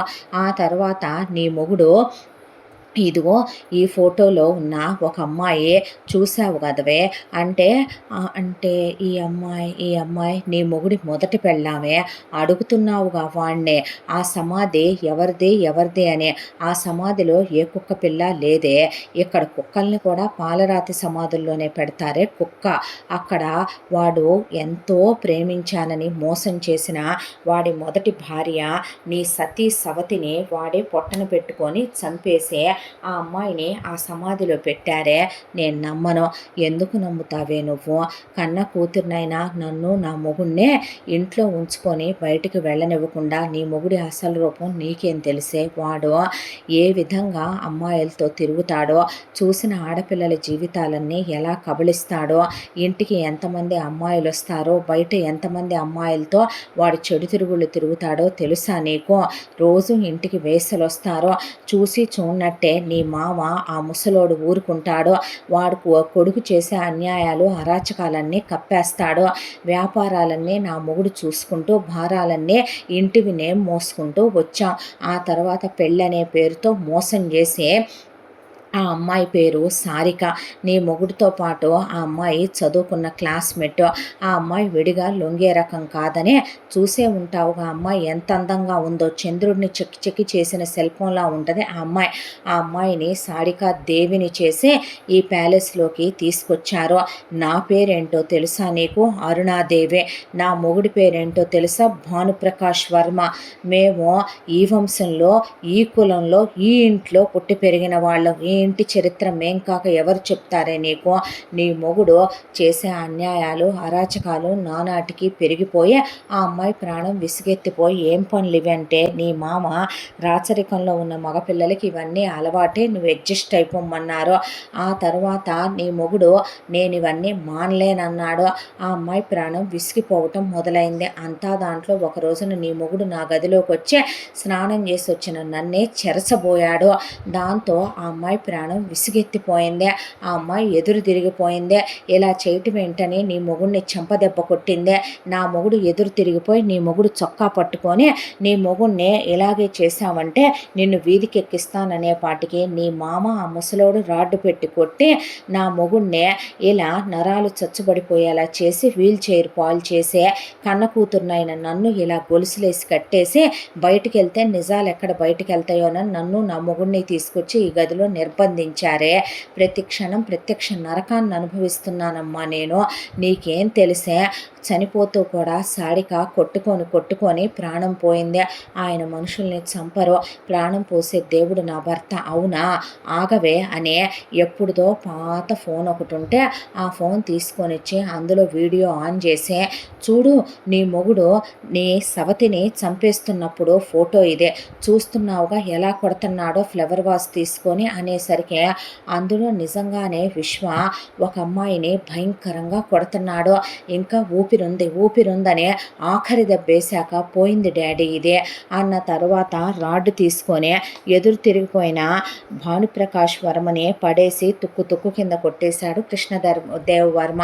ఆ తర్వాత అతను అలా పడిపోయిన తర్వాత నన్ను కొట్టారు, ఎంత దారుణంగానో తెలుసా, అవైతే నేను వీడియో తీసుకోలేను కదవే అనేసరికి ఆయన ఎలాంటి వారా, అలా చేశారా, మామయ్య గారు అలాంటి వారా అంటే, మరి బయట ప్రపంచానికి పతివ్రత పురుషుల్లాగా కనపడతాడు నీ మొగుడు, నీ మీద కూడా అమాయకురాలివి, అందంగా ఉన్నావు, వాడికి మోజు తీరిపోయిందాకా అనుభవించాలి, అందుకే పెళ్ళనే పేరుతో నీ మెళ్ళో తాళి కట్టినట్టున్నాడు, నిన్ను కుక్కను అనుభవించినట్టు అనుభవిస్తున్నాడు కదవే, అందుకే దేశ విదేశాలకు తీసుకెళ్ళి పులికొస్తున్నాడు వాడు నీతో, ముసలోడు నీకు కూడా ఏమీ తెలియనివ్వడు, అంత నీతి పరులు నిజాయితీ పరులైతే నీకు నిజాలే చెప్పాలి కానీ అబద్ధాలు ఎందుకు చెప్పారో, అక్కడ కుక్క సమాధనే నీకు చూపించిన ఫోటోలో ఉన్న అమ్మాయి తనకై తనే వెళ్ళిపోయి వాళ్ళ అమ్మగారింటి దగ్గర చచ్చిపోయిందని ఎందుకు క్రియేట్ చేసి చెప్తారే నీకు, అమాయకురాల అనే పాటికి వెక్కిళ్ళు పెట్టి ఏడ్చేసి నందినే,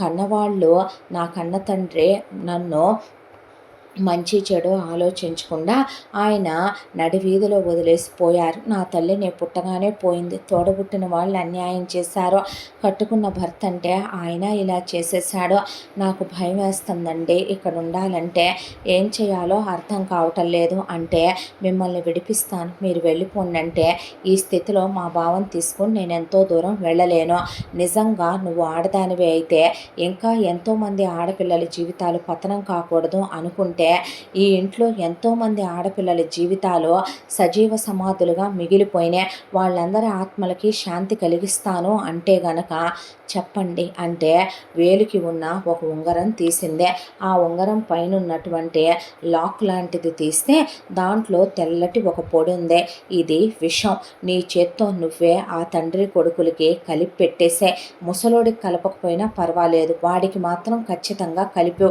అలాంటి లోక కంటకులు ఉండకూడదు, తల్లి చెల్లి అమ్మ అక్క అనే తేడా లేని నీచమైన వెధవ్వాడు అన్న తర్వాత ఆ ఉంగరం చేత్తో పట్టుకొనే తిరిగి ఇంట్లోకి వచ్చేసింది నందిని, ఆనందంతో విర్రవీగిపోయి హాహాకారాలు చేస్తూ నవ్వుకుంది అరుణాదేవి. ఆ తర్వాత లోపలికి వచ్చిన నందిని గదిలోకి వెళ్ళి పడుకుంది. కాన్ఫరెన్స్ పూర్తి చేసుకున్న భర్త గిఫ్ట్లు తీసుకొని వచ్చాడు, దగ్గర అవ్వబోతే దూరంగా వెళ్ళింది, ప్రెగ్నెంట్ కూడా కాదు కదే అన్నాడు టెస్ట్ చేసి, అన్న తర్వాత కాదు అంది, మరి ఎందుకు నన్ను దూరం పెడుతున్నావు అని క్లోజ్ అవ్వబోతే, ఏంటి ఈరోజు మనసు బాలేదా, నాన్న గుర్తొచ్చారా, అన్నయ్యలు చేసింది గుర్తొచ్చిందా అని దగ్గరికి తీసుకొని పడుకోబెట్టుకున్నాడు. ఎందుకో మనిషి నెమ్మదిగా ఉండటం, మనసులో ఉండకపోవటం, భర్త ఎందుకు ఇలా చేశాడు, ఎంత ప్రేమించానో ఎంత ఆరాధించానో, ఆయన మీద ఎంత నమ్మకం పెంచుకున్నాను అని ఆలోచిస్తూ పిచ్చిదానిలా తయారైపోయింది. అంతా దాంట్లో మొగుడన్న మాటలు గుర్తొచ్చినాయి, అనవసరంగా ఆలోచించొద్దు, ఎవరిని నమ్మొద్దు, అప్పుడు భర్తను కూడా నమ్మకూడదు కదూ, అనవసరంగా ఆలోచించొద్దంటే ఆలోచించేంత విషయం ఇక్కడ ఉందనేగా తన మొగుడంది ఎక్కడికి వెళ్ళనివ్వకపోవటం, తన ఇంటికే పరిమితి చేసేయటం, బయటికి వెళ్ళినా మొగుడు వెంట పెట్టుకొని తీసుకెళ్ళటం, పనివాళ్ళు ఇక్కడ ఒకళ్ళతో ఒకళ్ళు గుమ్మనంగా మాట్లాడుకోవటం, మామగారితో రహస్యంగా మాట్లాడటం, ఇవన్నీ చూసిన అమ్మాయి వీళ్ళు చాలా అన్యాయాలు చేశారు, ఇంకా బ్రతకటానికి వీలు లేదు మొగుడు అనే దాంతో దేవుడే ప్రసాదంలో విషం కలిపేసి దేవుడి దగ్గర పెడితే పూజ దగ్గర కూర్చొని పూజ పూర్తి చేసిన తర్వాత ప్రసాదం ఇస్తుందని మామగారు భర్త బయట నిలబడి ఉంటే ఆలోచిస్తుంటే మళ్ళీ జ్ఞాపకం వచ్చింది, ఫస్ట్ టైం వర్షంలో ఆ అబ్బాయి గుండెకి తను తగలటం, ఆ తర్వాత వచ్చి వాళ్ళ నాన్న ప్రాణం కాపాడటం, వాళ్ళ నాన్న ఇక్కడికి తీసుకొచ్చి ట్రీట్మెంట్ ఇవ్వటం, కన్న కొడుకులాగా వాళ్ళ నాన్నకి తలకొడివి పెట్టడం, చనిపోయిన వాళ్ళ నాన్న అస్థికలు పుణ్య నదుల్లో కల్పించడం, వాళ్ళమ్మ కాబ్దికాలు పెట్టడం, తన వాళ్ళు వస్తే తనను ప్రొటెక్ట్ చేసి ఇక్కడ వాళ్ళు కాపాడి ముంచుకోవటం, అవన్నీ జ్ఞాపకం వచ్చినాయి. నువ్వు చేసిన పాపాలకి నేను నిన్ను చంపలేను, నువ్వు నన్ను ప్రేమించకపోయినా, నువ్వు నన్ను కేవలం శారీరక సుఖం కోసం నా మెళ్ళలో తాళి కట్టి నాటకాలు ఆడినా, నేను కట్టుకున్న మొగుడిని చంపే ఆడపిల్లని కాదు, నా తల్లిదండ్రులు నన్ను అలా పెంచలేదనే పాయసం గిన్నె తీసుకొని మొత్తం తాగేస్తుంటే పిచ్చి పట్టిందా ఏంటి, ప్రసాదం అందరికీ పెట్టకుండా నువ్వే తింటున్నావేంటే, అంత బాగా వండుకున్నావా నీకోసం అనే విశ్వ అంటూ ఉండగానే అలా తాగిందో లేదో పెద్ద పెద్ద బ్లడ్ వామిటింగ్స్ చేసుకుంటూ పూజ గదిలోంచి హాల్లోకి వచ్చేస్తే, నందు అని పరిగెత్తుకుంటూ వస్తే, అమ్మా అని కృష్ణదేవ్ గారు పరిగెత్తుకుంటూ వచ్చేలోపు కుప్పకూలిపోయింది. వెంటనే కారులో డాడీ ఎక్కండనే ఆయన వెనకాల ఎక్కితే ముందు సీట్లో బెల్ట్ వేసి కూర్చోబెట్టి తీసుకెళ్తుంటే కూర్చోలేకపోతే వాలిపోయింది భర్త ఒళ్ళో. అంతా దాంట్లో నువ్వు నన్ను మోసం చేసావు, నువ్వు ప్రాణాలు తీసేంత దుర్మార్గుడివా, నీ సొంత అక్కాబావని ఇంట్లో బంధించావా, నువ్వు కట్టుకున్న ఆడదాన్నే నువ్వు హింసలు పెట్టి చంపేశావు, నువ్వు నీ అక్క మీదే చెయ్యేసి చెరుద్దాం అనుకున్నావు, నాతో మనిషిని చంపేసి పాతిపెట్టి కుక్క సమాధానం చెప్పావు, ఎందుకు చేశావు, నేను ఎంత ప్రేమించానో, ప్రాణాలు పోసే డాక్టర్ అనుకున్నాను, ఆడవాళ్ళ జీవితాలు అఘాయిత్యాలు చేసి ఆడవాళ్ళని చంపేసి ఇలా అన్యాయాలు చేసేవాళ్ళు అనుకోలేదంటూనే అపస్మారక స్థితిలోకి వెళ్ళిపోయాక లాగి దవడ మీద తీద్దామని చెయ్యెత్తే రేయ్ అనే కృష్ణదేవ్ వర్మ గారు అనేసరికి ముందు అలా హాస్పిటల్ లోపలికి తీసుకెళ్తే టెస్ట్ చేసిన డాక్టర్స్ నీ పెళ్ళానికే ఎక్కడ దొరికింది అసలు ఈ పాయిజను అనేపాటికి నా కర్మ అన్నాక హాస్పిటల్ టీం అంతా వచ్చారు. ఆ తర్వాత స్పెషల్ డాక్టర్స్ని పిలిపించాలన్నాక ఫ్లైట్లో స్పెషల్ డాక్టర్లు బయలుదేరిపోయి వచ్చిన తర్వాత ఇమీడియట్గా ఆర్గాన్స్ మొత్తానికి పాకేసింది. మనం ఉంచితే ప్రాణానికి ప్రమాదం, హార్ట్ ఒక్కటి మాత్రమే సేఫ్గా ఉంది, మొత్తం ఆర్గాన్స్ అన్నీ కూడా మార్చాల్సిందే అన్న తర్వాత ఎక్కడెక్కడి నుంచో ఆర్గాన్స్ కూడా తెప్పించి సర్జరీలు చేయటం మొదలు పెడితే అంతా దాంట్లో కూడా అసలు ఏం జరిగింది అని చెప్పి పని వాళ్ళనే వెళ్ళి ఫోన్ ఉంది లోపల వెతికి మొత్తం ఫోన్ తీసుకొని రమ్మనమని చెప్పాడు. ఇక కృష్ణదేవ్ వర్మ గారు చెప్పేసరికి లోపల మొత్తం వెతికి ఫోన్ తీసుకొచ్చి ఇచ్చారు వాళ్ళు. ఆ ఫోన్ ఓపెన్ చేసి ఆయన మొత్తం చూసి ఆ ఫోన్ అలా చేతిలో పట్టుకొని ఆ అమ్మాయి కారులో చేతికిచ్చిన ఉంగరాన్ని అలాగే పట్టుకున్నాడు కృష్ణదేవ్ వర్మ. ఆ తర్వాత ఎక్కడెక్కడి నుంచో డాక్టర్లు రావటం, ఆక్సిజన్లు లోపలికి వెళ్ళటం, ఆర్గాన్స్ లోపలికి వెళ్ళటం, తీసేసిన ఆర్గాన్లు బయటికి రావటం, ఇలా వారం రోజుల పాటు డాక్టర్స్ మొత్తం కలిసి నిద్రాహారాలు మానిన మీదట 8వ రోజుకి అవుట్ ఆఫ్ డేంజర్ అని చెప్పి ఐసీయూలో పెట్టి 6 months నుంచి 1 year వరకు తన ఆక్సిజన్ మీదే ఉండాలి. ఆ తర్వాత కూడా తన్ని చాలా జాగ్రత్తగా చూసుకోవాలి. మేబీ ఇక మిగతా విషయాలు నీకు మేము చెప్పాల్సిన అవసరం లేదు కదా అని వాళ్ళు వెళ్ళిపోయాక అప్పుడు వచ్చే వాళ్ళ నాన్న భుజం మీద అలా వాలిపోయాడు విశ్వ. ఆయన ఆ ఉంగరం చేతిలో పెడితే ఆ ఉంగరానికి ఉన్న లాక్ ఓపెన్ చేసి క్లోజ్ చేసి ఓపెన్ చేసి క్లోజ్ చేస్తూ ఉండగా ఆయన ఫోన్ చేతికి ఇచ్చాడు విశ్వకే. ఇచ్చిన తర్వాత ఇది నువ్వు పట్టుకో విశ్వ, నేను ఇప్పుడే వస్తానురా అని వెళ్ళాక రంగమ్మ వైపు పని వాళ్ళ వైపు చూస్తే బయలుదేరి వెళ్ళిన తర్వాత పెట్రోల్ క్యాన్లు ఎక్కడున్నాయి అన్నాడు ఆయన. అనేసరికి పెట్రోల్ క్యాన్లు ఒక్కసారే 50 క్యాన్లు తీసుకొని రమ్మనమన్న తర్వాత ఆయన ఇప్పుడు పదండి వెళదామన్నాడు. అన్న తర్వాత అందరూ మళ్ళీ తిరిగి హాస్పిటల్ దగ్గరికి వచ్చారు. వచ్చిన తర్వాత 10వ రోజున కళ్ళు తెరిచి నేను బ్రతికే ఉన్నానా అనే నందిని చుట్టూ చూస్తుంటే పోలేదే ఉన్నావు అన్న తర్వాత విశ్వ వైపు అలా చూసేసరికి విశ్వ అలా చూస్తూ కూర్చొని మామగారు కూడా ఎదురుగా నిలబడి ఉండేసరికి ముందు డోర్స్ అన్నీ మూసేసి పని వాళ్ళని బయటికి వెళ్ళమన్నాడు విశ్వ. ఎవరు హాస్పిటల్లో వాళ్ళని కూడా ఆ రూమ్కి ఎలో చేయొద్దని చెప్పొచ్చి తండ్రి కొడుకులు చెరుకు కుర్చీలో కూర్చున్నాక లాగి చెంప మీద ఒకటేద్దామని విశ్వ చెయ్యెత్తేసరికి నిలువుగుడ్లేసుకొని అలా కూర్చుంది.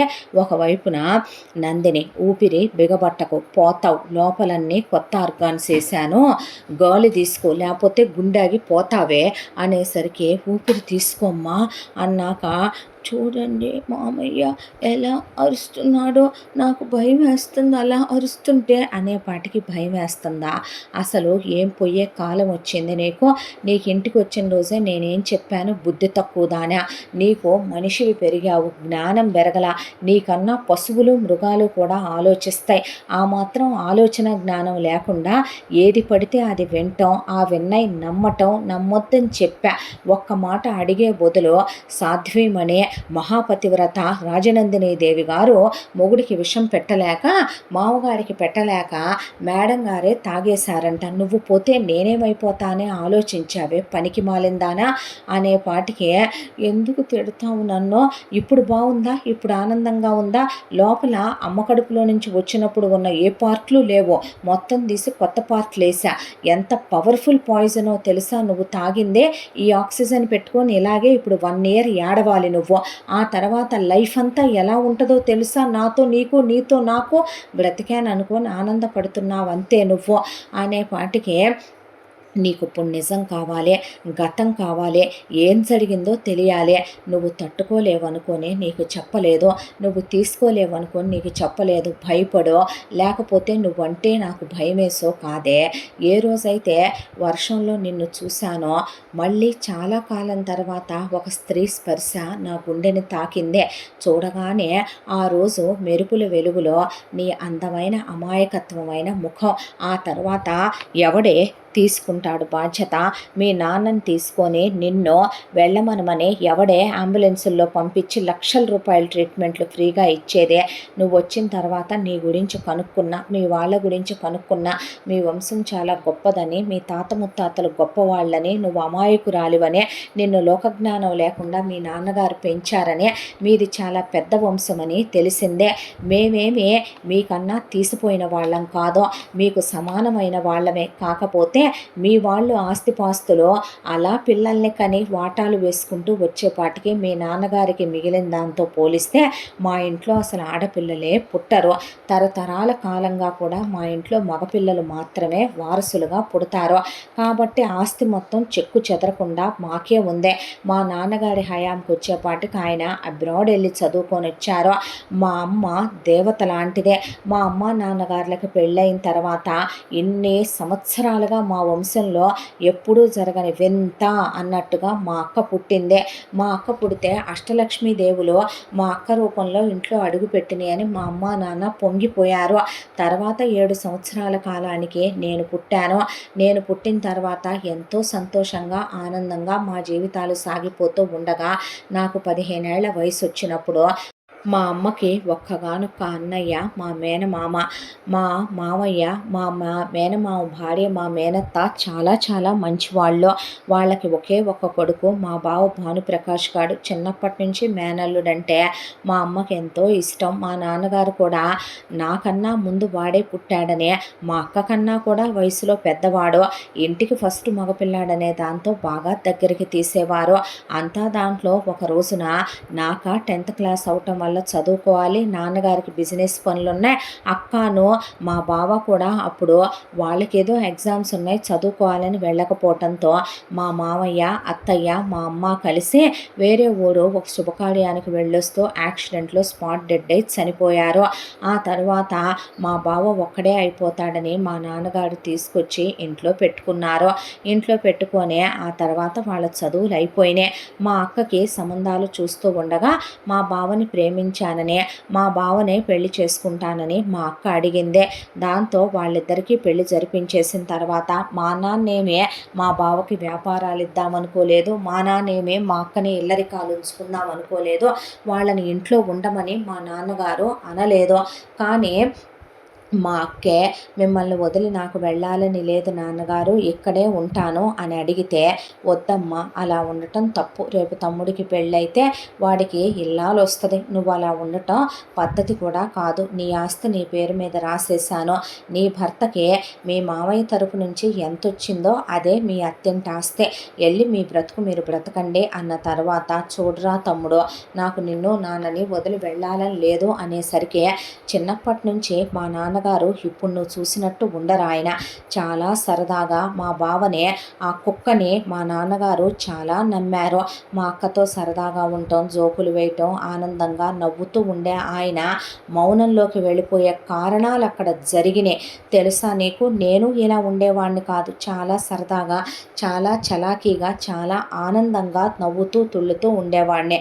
ఉండనివ్వండిలే నాన్న, అమ్మ ఎటూ లేదు కదా, ఇప్పుడు ఉండనివ్వండి, రేపు నీ పెళ్ళి అవుద్దిగా నాయన, నా పెళ్ళి ఇప్పుడే కాదుగా నాన్న, నా ఇంటర్ అవ్వాలి, ఆ తర్వాత నేను ఎంబీబీఎస్ చేయాలి, ఎండీ చేయాలి, అప్రెంటిస్గా వర్క్ చేయాలి, ఆ తర్వాత నేను హాస్పిటల్ పెట్టుకోవాలి, ఇంత టైం ఉంది కదా, ఉండనివ్వండిలే, అప్పుడు గెంటేద్దాంలే నాన్న, అయినా బావు మనోడేగా, బయటోళ్ళు అన్నట్టు ఎందుకులే నాన్న వెళ్ళిపోమంటూ ఏడుపు మొహం పెట్టిందని నేనే నేనే నేనే చేసుకున్నాను బుద్ధి తక్కువ పని. దాంతోనే ఇంట్లో ఉండటం మొదలుపెట్టారు. ఇంటి విషయాలన్నీ మా అక్క చూసుకునేదే. ఫ్యాక్టరీకి నాన్నగారు వెంట బావ వెళ్ళొస్తూ ఉండేవాడు. మా నాన్న చాలా నమ్ముతారు మనుషుల్ని, ఆయనతో నాతో పోలిస్తే నువ్వు నమ్మేదంతే, ఆఫ్టర్ ఆల్ తింగర మొహందానా. ఆ తర్వాత నా ఇంటర్ అయిపోయిందే. నన్ను చాలా పెద్ద ఎంబీబీఎస్ కాలేజీలో జాయిన్ చేశారు నాన్నగారు. కాలేజీకి వెళ్ళిన ఫస్ట్ డేనే నేను సారికని చూశాను. నువ్వే అన్నావుగా నాకన్నా అందంగా ఉందని. ఉందా అందంగా అనేపాటికి తల దించేసుకుంది నందిని. చంద్రుణ్ణి చెక్కి చెక్కి చేసిన శిల్పంలాగా ఉంటదే. ఆడదానిలాగా ఉండదు అసలు. అపరంజి శిల్పంలాగా ఉంటదే. ఆ అమ్మాయిని అందం కోసమే ప్రేమించానని చెప్పను. అది ఒక కారణమని చెప్తాను. తనకి నేనేమి వెంటనే ప్రపోజ్ చేయలేదు. తన క్యారెక్టర్ గురించి ఒక సంవత్సరం పాటు, ఎందుకంటే మా నాన్నగారు పరువు ప్రతిష్టలకి మీ నాన్నే కాదు మా నాన్న పెద్దపీట వేస్తారు. మాది చాలా పరువు ప్రతిష్టలు గల వంశం, కుటుంబం, గోత్రం. తేడా వస్తే ఆయన బ్రతకరు, నన్ను బ్రతకనివ్వరు. అంతా దాంట్లో ఆయన కులాల పట్టింపు మాత్రం పట్టించుకోరు. దాంతోనే సారిక గురించి అన్నీ తెలుసుకుంటే వాళ్ళ నాన్నది ఒక చిన్న ప్రైవేటు ఉద్యోగం, వాళ్ళమ్మ గృహిణే. వాళ్ళమ్మ నాన్నలకి వీళ్ళు ముగ్గురు పిల్లలు. సారికకి ఒక అక్క, అలాగే ఒక తమ్ముడు ఉన్నారు. సారిక మధ్యలో కూతురు. చిన్నప్పటి నుంచి సారికనే వాళ్ళ అమ్మమ్మ తాతయ్య వాళ్ళు చదివిచ్చే వాళ్ళే ఇక్కడ ఎంబీబీఎస్లో సీట్ వచ్చిందంటే 4 రూపాయలు కట్టి జాయిన్ చేశారు తప్ప వాళ్ళ అమ్మ నాన్నకి చదివిచ్చే స్తోమత కూడా లేదు. సారిక మంచిది, అందరితో కలిసిపోయి చాలా క్లోజ్గా ఉంటుంది. అలాగని చెప్పి లిమిటేషన్స్ క్రాస్ చేసే అమ్మాయి కాదు. దాంతోనే నచ్చిందే. ఇద్దరి మధ్య పరిచయం స్నేహంగా మారింది. ప్రేమ అంటే ఏమనుకుంటున్నావే? నేను నీతో ఉండేదా ప్రేమ అనుకుంటున్నావు? నువ్వు వీడియోల్లో చూసినే చెప్పినే అది నీకు చెప్పిన కథలన్నీనా అనుకుంటున్నావు? నేను చూపిస్తాను చూద్దు కానీ మా ప్రేమ అంటే ఎలా ఉంటుందోననే ల్యాప్టాప్కి అలా తను పెన్ డ్రైవ్ కనెక్ట్ చేసి చూపిస్తే తనని నేను చూసిన క్షణం నుంచి ప్రతి మెమరీ ఉండాలనే, ఇప్పుడు తను పోయిన తర్వాత కూడా ఏదో ఒక రోజుకు అవసరం అవుతాయి అని ఉంచిన మెమరీస్ ఇవే. నిన్ను మర్చిపోయి తను గుర్తు చేసుకుంటూ ఉంచాను అనుకో మాకు మళ్ళీ నువ్వు అన్న తర్వాత నా జీవితంలో తను నా తొలి ప్రేమ. ఏ అబ్బాయికైనా ఏ అమ్మాయికైనా లైఫ్లో లైఫ్ పార్ట్నర్గా నువ్వు వచ్చావు. నీ కళ్ళల్లో నేను అది చూశాను. ఎందుకంటే నీకు నేను తొలి మగాడిని కాబట్టి నీ కళ్ళల్లో ఆ తొలి ప్రేమ కనిపించింది. కానీ ఫ్రెష్గా అప్పుడే విచ్చిన పువ్వుల్లాగా కాలేజ్కి వెళతాం. అప్పుడు ఒక అమ్మాయి కానీ ఒక అబ్బాయి కానీ మన మనసులోకి వచ్చినప్పుడు వాళ్ళ చుట్టూనే మన ప్రపంచాన్ని ఏర్పరచుకొని మనం ప్రేమించే ఆ తొలి ప్రేమ మాధుర్యం ఉంటుంది. అది మాటల్లో చెప్పలేను నేను. మా నాన్నగారు పెంచిన పెంపకానికి నేను తనతో పెళ్ళికి ముందు ఇంటిమేట్ అవ్వలేదు. కానీ ఎంత క్లోజ్గా ఉండేవాళ్ళమో తెలుసా నీకు? తన ఊపిరి నా ఊపిరి అన్నట్టు, తను లేనిదే నేను బ్రతకలేనన్నట్టు. తను తింటే తినేవాడిని, తను పడుకుంటే పడుకునేవాడిని. తనతో మాట్లాడుతూ సూర్యోదయాలు సూర్యోదయాలు అయిపోయాయి. తనకి గిఫ్ట్లే ఇచ్చానా, తన కాళ్ళే ఒత్తానా, తన చుట్టూనే తిరిగానా, తను నా ప్రపంచం అనుకున్నానా, ప్రాణం అనుకున్నానా, తన కోసం ఏం చేయటానికైనా సిద్ధపడ్డానా. అలా డాక్టర్ కలిసే చదువుకున్నాం, ఎండి కలిసే చేసాం. ఆ తర్వాత అబ్రాడ్ వెళ్ళాము. అబ్రాడ్ వెళ్ళిన తర్వాత చదువులు కంప్లీట్ చేసుకుని తిరిగి వచ్చిన తర్వాత ఒక చోట అప్రెంటిస్గా వర్క్ చేయడానికి జాయిన్ అయ్యాం. ఈలోపు మా నాన్నగారు చాలా పెద్ద హాస్పిటల్ కట్టించారు. ఆయన చేత్తోనే ఓపెన్ చేయించి మిగతా అన్ని డిపార్ట్మెంట్లలోకి నా ఫ్రెండ్స్నే నేను డాక్టర్స్గా తీసుకున్నాను.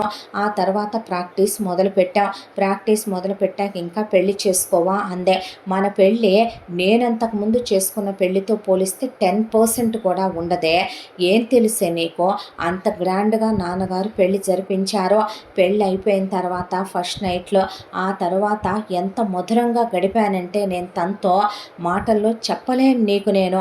ఆ తర్వాత ఫారెన్లే వెళ్ళామా, ట్రిప్పులకే వెళ్ళామా.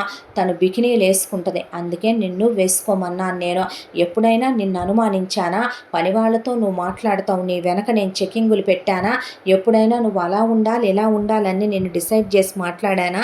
నేనే నిజంగా అమ్మాయిలతో తిరిగే చెడు తిరుగుళ్ళు తిరిగే వెధవనైతే ముందు మరి ఎంత ఇస్తావు నువ్వు మీ నాన్నకి ట్రీట్మెంట్ చేస్తే అని అడగాలి కదవే. ఏమిస్తావని అడగాలిగా. మరి నిన్నెప్పుడైనా అలా అడిగానా? నీతో పాటు చాలాసార్లు ఫారెన్లు వచ్చానుగా, బికినీల్లో వేసుకుని అమ్మాయిలు బీచ్ల్లో తిరుగుతుంటే నువ్వు చీపాడు అన్నావు కదా. మరి నేనెప్పుడైనా వాళ్ళనే వంకర చూపులు చూడటం చూసావా నువ్వు? నేను డాక్టర్నే. మనిషి శరీరం నా దృష్టిలో ఒక బొమ్మ. అలా అనుకోకపోతే ఏ డాక్టరు కూడా ట్రీట్మెంట్లు చెయ్యలేడు. అంటే శవాలతో సంసారం చేశానా నేను? అక్కను పట్టుకొని లాగానా నేను? వావి వరుసలు తెలియవా నాకు? అలా ఉండేటట్టయితే ముందు నేను నిన్నే చెయ్యాలి కదవే ఏదో ఒకటే. మరి మొత్తం నీతో నా ట్రావెలింగు మన పెళ్ళికి ముందు 6 నెలలు. ఎప్పుడైనా నిన్ను ఆ దృష్టితో చూడటమన్నా చూసావా నువ్వు? అంతా దాంట్లో మా ఇద్దరికే చాలా హ్యాపీగా లైఫ్ సాగిపోతోంది. నువ్వే ఉంటావే మా నాన్నగారితో క్లోజ్గా. అసలు సారిక ఎలా ఉండేదో తెలుసా? అది అంకుల్, ఇది అంకుల్, అలా అంకుల్, ఇలా అంకుల్, నోట్లో ట్యాబ్లెట్ వేయటం, నాన్నగారికి డై వేయటం, నాన్నగారికి కాళ్ళ ముందు చెప్పులేయటం, అబ్రాడ్ వెళ్తే ఆయన కోసం అవి ఇవి కొనుక్కురావటం, ఆయనకి భోజనం వడ్డించటం, అమ్మ పోయిందని మీరు దిగులు పడొద్దంటాం, ఆయన గుండెల మీద పడుకోవటం, ఒళ్ళో పడుకోవటం, ఆయనకు కూతురు కన్నా ఎక్కువైపోయింది తెలుసా తను. అలా మేము తన మీద పెంచుకున్న ప్రేమ వెలకట్టలేనంత. అలా మా జీవితంలో 2 ఏళ్ల కాపురం ఎంతో అన్యోన్యంగా. 2 అనేది నాకేమన్నా దరిద్రం పట్టినట్టు పట్టిందా ఏంటే? పెళ్ళైన 2 ఏళ్లకు అది చచ్చింది. మన పెళ్ళైన 2వ యానివర్సరీ వస్తుందనే సంతోషంలో నేనుంటే నువ్వు ఇలా చద్దాం అనుకున్నావో. నా బతుకుల్లోకి ఇలా వచ్చారేంటే మీరు? మా 2nd యానివర్సరీ అయిపోయింది. ఆ తర్వాత నాకు కాన్ఫరెన్స్ వచ్చింది. నాన్నగారికి అప్పుడే బిజినెస్ పని మీద వేరే ఊరు వెళ్ళాల్సిన పని పడింది. ఆ టైంలోనే నాన్నగారు నేను ఒకేసారి బయలుదేరాం. ఆయన అక్కడ ఏదో స్ట్రైక్ జరుగుతుందని వెళితే ఆయన వెళ్ళేసరికి వర్కర్స్ ఆయన మాట వినే వాళ్ళు ఆ స్ట్రైక్ని విరమించుకోవటం వల్ల ఆయన బయలుదేరారు. వెళ్ళిన టైం కన్నా ముందే నా కాన్ఫరెన్స్ అయిపోవటం వల్ల నేను బయలుదేరాను. ఇలా వస్తూ ఇద్దరం చాలా గిఫ్ట్లు కొని తన కోసమనే తీసుకొని బయలుదేరే ఇంటి దగ్గరకు వచ్చేపాటికి రాత్రి సమయం 1 గంట దాటిపోయింది. సర్ప్రైజ్ చేద్దామన్నట్టుగా బయట ఉన్న వాచ్మెన్ని గేటు తీయమనమని కారు గేటు బయటే వదిలేసి నాన్నగారు నేను మన ప్యాలెస్లోకి నడుచుకుంటూ లగేజ్ వాచ్మెన్ తీసుకొని వస్తే లోపలికి వచ్చాం. మన మెయిన్ డోర్కి 4 ఉంటాయి తెలుసా స్పేర్ కీస్ నీకు. ఆ కీసు మిగతా 3 ఎక్కడుంటాయో మా డాడీకే తెలుసు మన ప్యాలెస్లో. అందులో నుంచి ఒకటి తీసి నిద్రపోతున్నారేమో డిస్టర్బ్ చేయకూడదు అన్నట్టుగా లోపలికి వెళ్ళి సర్ప్రైజ్ చేద్దామని డోర్ ఓపెన్ చేసుకొని లోపలికి వచ్చాం. తీరా చూస్తే ఇంట్లో పని వాళ్ళు ఎవరూ లేరు. సర్వెంట్ క్వార్టర్స్లోకి వెళ్ళిపోయినట్టున్నారు. తీరా ఇంట్లో హాల్లో లైట్లన్నీ కొన్ని వేసున్నాయి, కొన్ని తీసున్నాయి అస్తవ్యస్తంగా. అక్క గది తలుపులు తీసే ఉన్నాయి. చూస్తే నా బెడ్రూమ్లో నుంచే ఒక వైఫ్ అండ్ హస్బెండ్ కలిస్తే ఎలాంటి సౌండ్స్ వస్తాయో కాపురం చేసావుగా నాతో నువ్వు, నీకు తెలుసుగా అలాంటి శబ్దాలు వస్తున్నాయి. నా గదిలో అక్క బావ ఇంటిమేట్ అవుతున్నారా? వాళ్ళ రూమ్ ఏమైంది? నా భార్య ఎక్కడికి వెళ్ళిందే అని చెప్పి నాన్న నేను పైకి వెళ్ళేసరికి నీకు తెలుసా ఒక మగాడి హృదయం నేను అనుభవించిన ఆ క్షణం నరకం ఎలా ఉంటుందో. ఒక తల్లి పురిటి నొప్పులు పడేటప్పుడు బాధ కత్తిపోట్లు పొడిస్తే దిగుతయ్యే ఒక మనిషికి అంత బాధ అనుభవిస్తుందంట. అంతకన్నా ఎక్కువ నరకం మరి నేను ఆ క్షణం అనుభవించిందే. ఒకే దుప్పట్లో బట్టలు లేకుండా నగ్నంగా నా భార్య పైన నా అక్క భర్త కలిసి వాళ్ళిద్దరూ ఎలాంటి సిచ్యువేషన్లో కనపడ్డారో తెలుసా నాన్నకి నాకు.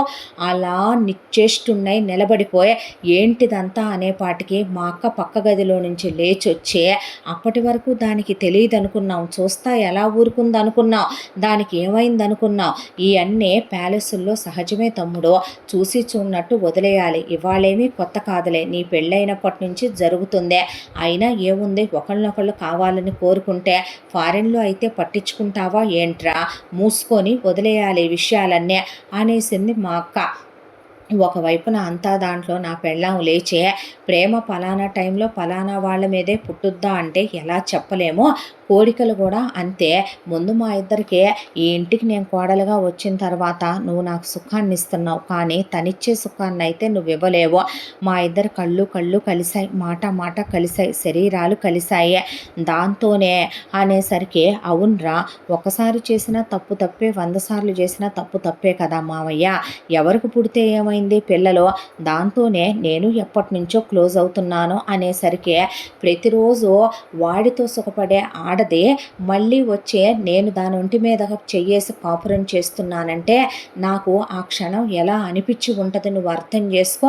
పైగా స్వయాన వాడు నా అక్కకి మొగుడంటే దానికి ఏమవుతాడు, పల్లెటూరులో పుట్టి పెరిగావు, నీకు వరుసలు బాగానే తెలుసుగా, వాడికి అదేమవుతే నన్ను బాగా చీప్ చేసేసింది, బాగా లీనియస్ తీసేసుకుందే, విడాకులు ఇచ్చేస్తానన్నాను ఇవ్వనందే, దాంతో కలిసి ఉండనన్నాను ఉండి తీరాల్సిందేనందే, పైగా నేను కడుపుతో ఉన్నానందే, ఆ కడుపు నాకు రాకపోయినా ఆ బిడ్డని నేను యాక్సెప్ట్ చేయాల్సిందేనందే. ఇలా డిస్కషను, ఆర్గ్యుమెంటు, గొడవ 2 గంటల సేపు జరిగింది. ఆ తర్వాత నాలో ఓర్పు సహనాలు చచ్చిపోయినాయి.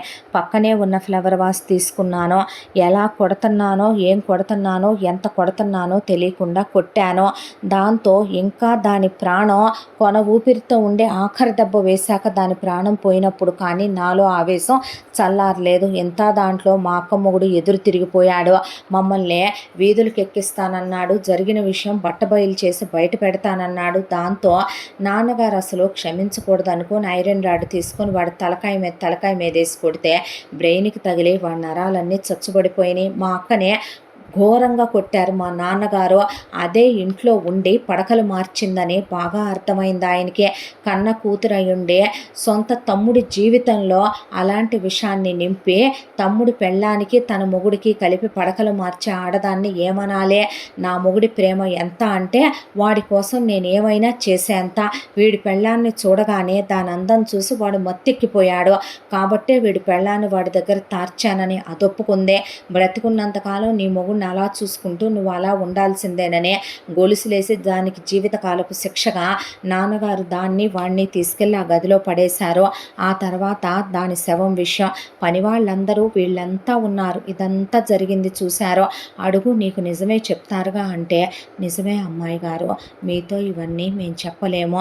ఆ అమ్మాయి గారు చేసిన తప్పు మేము ఎవరితోనూ చెప్పే పరిస్థితుల్లో లేమమ్మా అనేసరికి, మీరు ఆ మాట ముందే చెప్పున్నా పోయేది కదో, ఇంత జరిగేది కాదుగా అనేసరికి, అప్పుడు మా ప్రాణాలు అయ్యగారోళ్ళు ఉంచరు కదమ్మా అన్న తర్వాత మీరు బయటికి వెళ్ళండి అనేసారు వాళ్ళు. ఆ తర్వాత డెడ్ బాడీని డీకంపోజ్ చేసేయాలి, డెడ్ బాడీని దహనం చేయించడానికి లేదు. వాళ్ళ అమ్మా నాన్నలకి తోబుట్టువులకి కబురు పెట్టాం. పోయిందెటు పోయిందే, మాకెంత ఇస్తారని రేటు మాట్లాడుకున్నారు వాళ్ళు. మాట్లాడుకుంటే ఒకే అటెంప్ట్ వాళ్ళు ఓ 30 కోట్ల డబ్బులు తీసుకొని ఫారిన్ కంట్రీకి వెళ్ళిపోయారు. ఆ తర్వాత దీని శవాన్ని బయటెక్కడా పడేయటానికి లేక మన ప్యాలెస్లోనే గొయ్యి తవ్విచ్చి అందులో పడేసి లిక్విడ్స్ పోసి డీకంపోజ్ చేసి శవాన్ని అక్కడే పూజ చేశాను. ఆ తర్వాత ఇది పోయిందనే వార్త అందరికీ తెలుసు. కానీ ప్రతి ఒక్కళ్ళు నేను బయట పెట్టలేను, బయటపడి చెప్పలేను. ఇది ఇలా తప్పుడు పనులు చేసిందని నేను ఎవరితో షేర్ చేసుకోలేను. ఎలా ఉండేవారురా మీ ఇద్దరు, ఎంత ప్రేమగా ఉండేవాళ్ళు, చనిపోయిందని బాధపడుతున్నావా? వాళ్ళు నా మీద సానుభూతి చూపించేవాళ్ళు, నా మీద వాళ్ళు ప్రేమ అభిమానంతో మాట్లాడేవాళ్ళు. కానీ అలా ప్రతి క్షణం దాన్ని వాళ్ళు గుర్తు చేసేవాళ్ళు. ఆ నరకంలో నుంచి బయటికి రాలేక నేను అనుభవించిన చిత్రవద మాటల్లో చెప్పలేను. నాన్నగారు మౌనంలోకి వెళ్ళిపోయారు. ఆ తర్వాత ఈ ఆడదానికి నా జీవితంలో స్థానం ఇవ్వకూడదు అనుకున్నాను. మనసుకు ఒక ఊరట కోసం చాలా ఊళ్ళల్లో, పల్లెటూళ్ళల్లో జనాలకి సరైన వైద్య సదుపాయాలు ఉండవనే దాంతో మెడికల్ క్యాంపులు పెట్టి పెద్ద పెద్ద వ్యాధులు ఉన్న వాళ్ళని సిటీకి తెచ్చి నా హాస్పిటల్లోనే ఫ్రీ ట్రీట్మెంట్లు చేయించి మరీ పంపేవాడినే. అలా మీ ఊరు వచ్చాను. అనుకోకుండా ఆ రోజున మీ ఊళ్ళోనే ఒక పురుగుల మందు దాగిన కేసుని ట్రీట్ చేసే వర్షంలో నేను తడుస్తూ వచ్చినప్పుడే నువ్వు నాకు తగిలావు. మొదటిసారి అన్నాళ్ళ తర్వాత మళ్ళీ స్త్రీ స్పర్శ చూడగానే నువ్వు నాకు చాలా నచ్చావు, అమాయకురాలు అనిపించావు. దాంతోనే ఆ తర్వాత నిన్ను మీ నాన్నే హాస్పిటల్కి తీసుకొచ్చి ఆయన్ని బ్రతికిద్దామని అంతా కష్టపడి ఫారెన్ నుంచి డాక్టర్లను పిలిపించి మీ నాన్నకి ట్రీట్మెంట్ చేయించుతుంటే, మీ నాన్నకి తగ్గాక నిన్ను నాకు ఇమ్మనమని అడుగుదాములే మా నాన్నగారితో చెప్పి అడిగిద్దామని అనుకుంటూ ఉండగా మీ నాన్న తనువు చాలించేశాడు. ఆ తరువాత నువ్వు అనాథవైపోకూడదు, దిక్కులేనివైపోకూడదని ఇంటికి తీసుకొచ్చా. జరిగిందంతా నాన్నగారికి చెప్పాను. ఆయన చాలా బాధపడ్డారు. ఆ తర్వాత జరిగిన కథ నీకు తెలిసిందే, నీకు తెలియని కొత్త కథ ఏమీ కాదు. ఇది జరిగిన విషయం. చెప్పు, నా స్థానంలో నువ్వు ఉంటే ఏం చేస్తావు? పోనీలే పాపమని క్షమిస్తావా? ఇప్పుడు నువ్వు తాగావు చూసావా, కాలకూట విషం, అదే విషాన్ని వాళ్ళకి పోసి ఏ రోజో పైకి పంపించి ఉండేదానివి కదో, అంతా దాంట్లో అదెందుకు ఉంచుకుందో తెలుసా ఆ విషయం? ఏదో ఒక రోజుకి నేను నాన్నో చూస్తే ఈ విషయం బయటపడితే మమ్మల్ని పైకి పంపించాలని ఎప్పుడో తెప్పించి పెట్టుకున్న విషయం అదే. ఇన్నేళ్లుగా దానికి కుదరలేదని నువ్వు ఒక బకరా దానివి కదా, నువ్వు ఒక వెర్రిబాగులు దానివి కదా, అది తలుపు సందుల్లో నుంచి కిటికీల్లో నుంచి చూసి అది నిన్ను బాగానే అంచనా వేసింది, పనికి మాలిన దానివని. అది చెప్పిన మాటలన్నీ విని చివరికి నువ్వు నీ ప్రాణాల మీదకి తెచ్చుకున్నావు అనే పాటికి, మామగారు అనే పాటికి తప్పు చేశావమ్మా, ఒక్క మాట అడిగుంటే పోయేది కదో అనేసరికి నీకెందుకు చెప్పలేదని నువ్వు అనుకొని ఉండొచ్చు. చూడమ్మా, నా వంశానికి ఒక పరువు, ప్రతిష్ట, విలువ, గౌరవాలు ఉన్నాయి. ఏమని చెప్పను? నా కూతురు మొగుడుతో నా కొడుకు భార్య పక్క పంచుకుంది, వావి వరుసలు మర్చిపోయి అని చెప్పనా? అదే నా కొడుకుని చులకన చేసింది, వాడితో గర్భవతి అయ్యింది, ఆ గర్భాన్ని వీడిని ఒప్పుకోమంది, వీడు ఒప్పుకోనన్నాడు, దాంతో మాట పెరిగిపోయింది, నా కొడుకే నా కోడల్ని చంపేశాడని చెప్పనా? నా చేత్తోనే నా అల్లుడిని నేనే అవిటివాడిని చేసి పక్కన కూర్చోబెట్టాల్సిన పరిస్థితి నా కూతురు నా అల్లుడు నాకు తీసుకొచ్చారని చెప్పనా? ఏమని చెప్పనమ్మా నీకు అనే పాటికి, క్షమించండి మామగారు అన్న తర్వాత, నీకింకా అర్హత ఉందా అన్నాక, అలా అనొద్దనండి మామయ్య, నేను చూడమ్మా, నువ్వు పిచ్చిదానివి, అమాయకురాలివి, నాకు తెలుసు. నేను సీసీ కెమెరాలన్నీ చెక్ చేశానమ్మా. ఇంటికి వెళ్ళే నీకుంది క్యూరియాసిటీ, ఏ విషయం గురించి అయినా తెలుసుకోవాలనే సినిమాలో హీరోయిన్ లాగా అనుకున్నావు. ఆ ఇంట్లో దెయ్యాలున్నాయని రంగమ్మ చెప్పడంతో నీ క్యూరియాసిటీ పెరిగిపోయింది. మన ఇంట్లో పెళ్లి ఫోటో చూసిన దగ్గర నుంచి ఆ అమ్మాయి ఫోటోలే వీడియోలో చూపించే అరుణ చెప్పేసరికి అవన్నీ నువ్వు నమ్మేశావు. చూడమ్మా, ఒక్కొక్కసారి మన కళ్ళతో చూసినవే నిజాలు కాకపోవచ్చు, మన చెవులతో విన్నవే నిజాలు కాకపోవచ్చు. మనం అనుకునే మనుషుల్ని మనం కాక ఎవరు నమ్ముతారమ్మా? నువ్వు మీ అత్తగారు లాంటి దానివే. మీ అత్తయ్య అది చావనైనా చచ్చుద్దు కానీ భర్తగా నన్నెక్కడా తగ్గనివ్వదు. ఇంకో విషయం చెప్పనా? నీలో నేను నా తల్లిని చూసుకున్నాను. వాడు నిన్ను దేవతలా కొలుస్తున్నాడమ్మా. వాడి మనసులో చిచ్చు పెట్టకు తల్లి అనేసి ఆయన వెళ్ళాక డిశ్చార్జ్ చేయించి కొన్ని రోజులకి ఇంటికి తీసుకొచ్చారు. తీసుకొస్తే వస్తూనే అంతా దాంట్లో క్యూరియాసిటీ పోయిందా? మళ్ళీ నందినికి ఆ వెనకింటి వైపు చూస్తే తగలబడిపోయి బూడిద మిగిలిపోయింది అక్కడ. అనేసరికి, ఏమైంది రంగమ్మ? నేను చెప్తాను అమ్మాయి గారు, మీరు ఆరోగ్యం బాగోని మనిషి అమ్మ, టెన్షన్ పడబాకండే. అయ్యగారు ఆ రోజు మీకు అలా అయిపోయిందని, మీకు వాళ్ళు విషం పెట్టారని, మిమ్మల్ని అమాయకురాల్ని చేసి మీకు నూరిపోసారని తెలిసినప్పుడు అయ్యగారు పరశురాముల్లాగా ఆవేశంతో వచ్చి 50 క్యాన్ల పెట్రోల్ ఆ ఇంటి మీద పోసి ఇల్లు తగలబెట్టేశారమ్మా.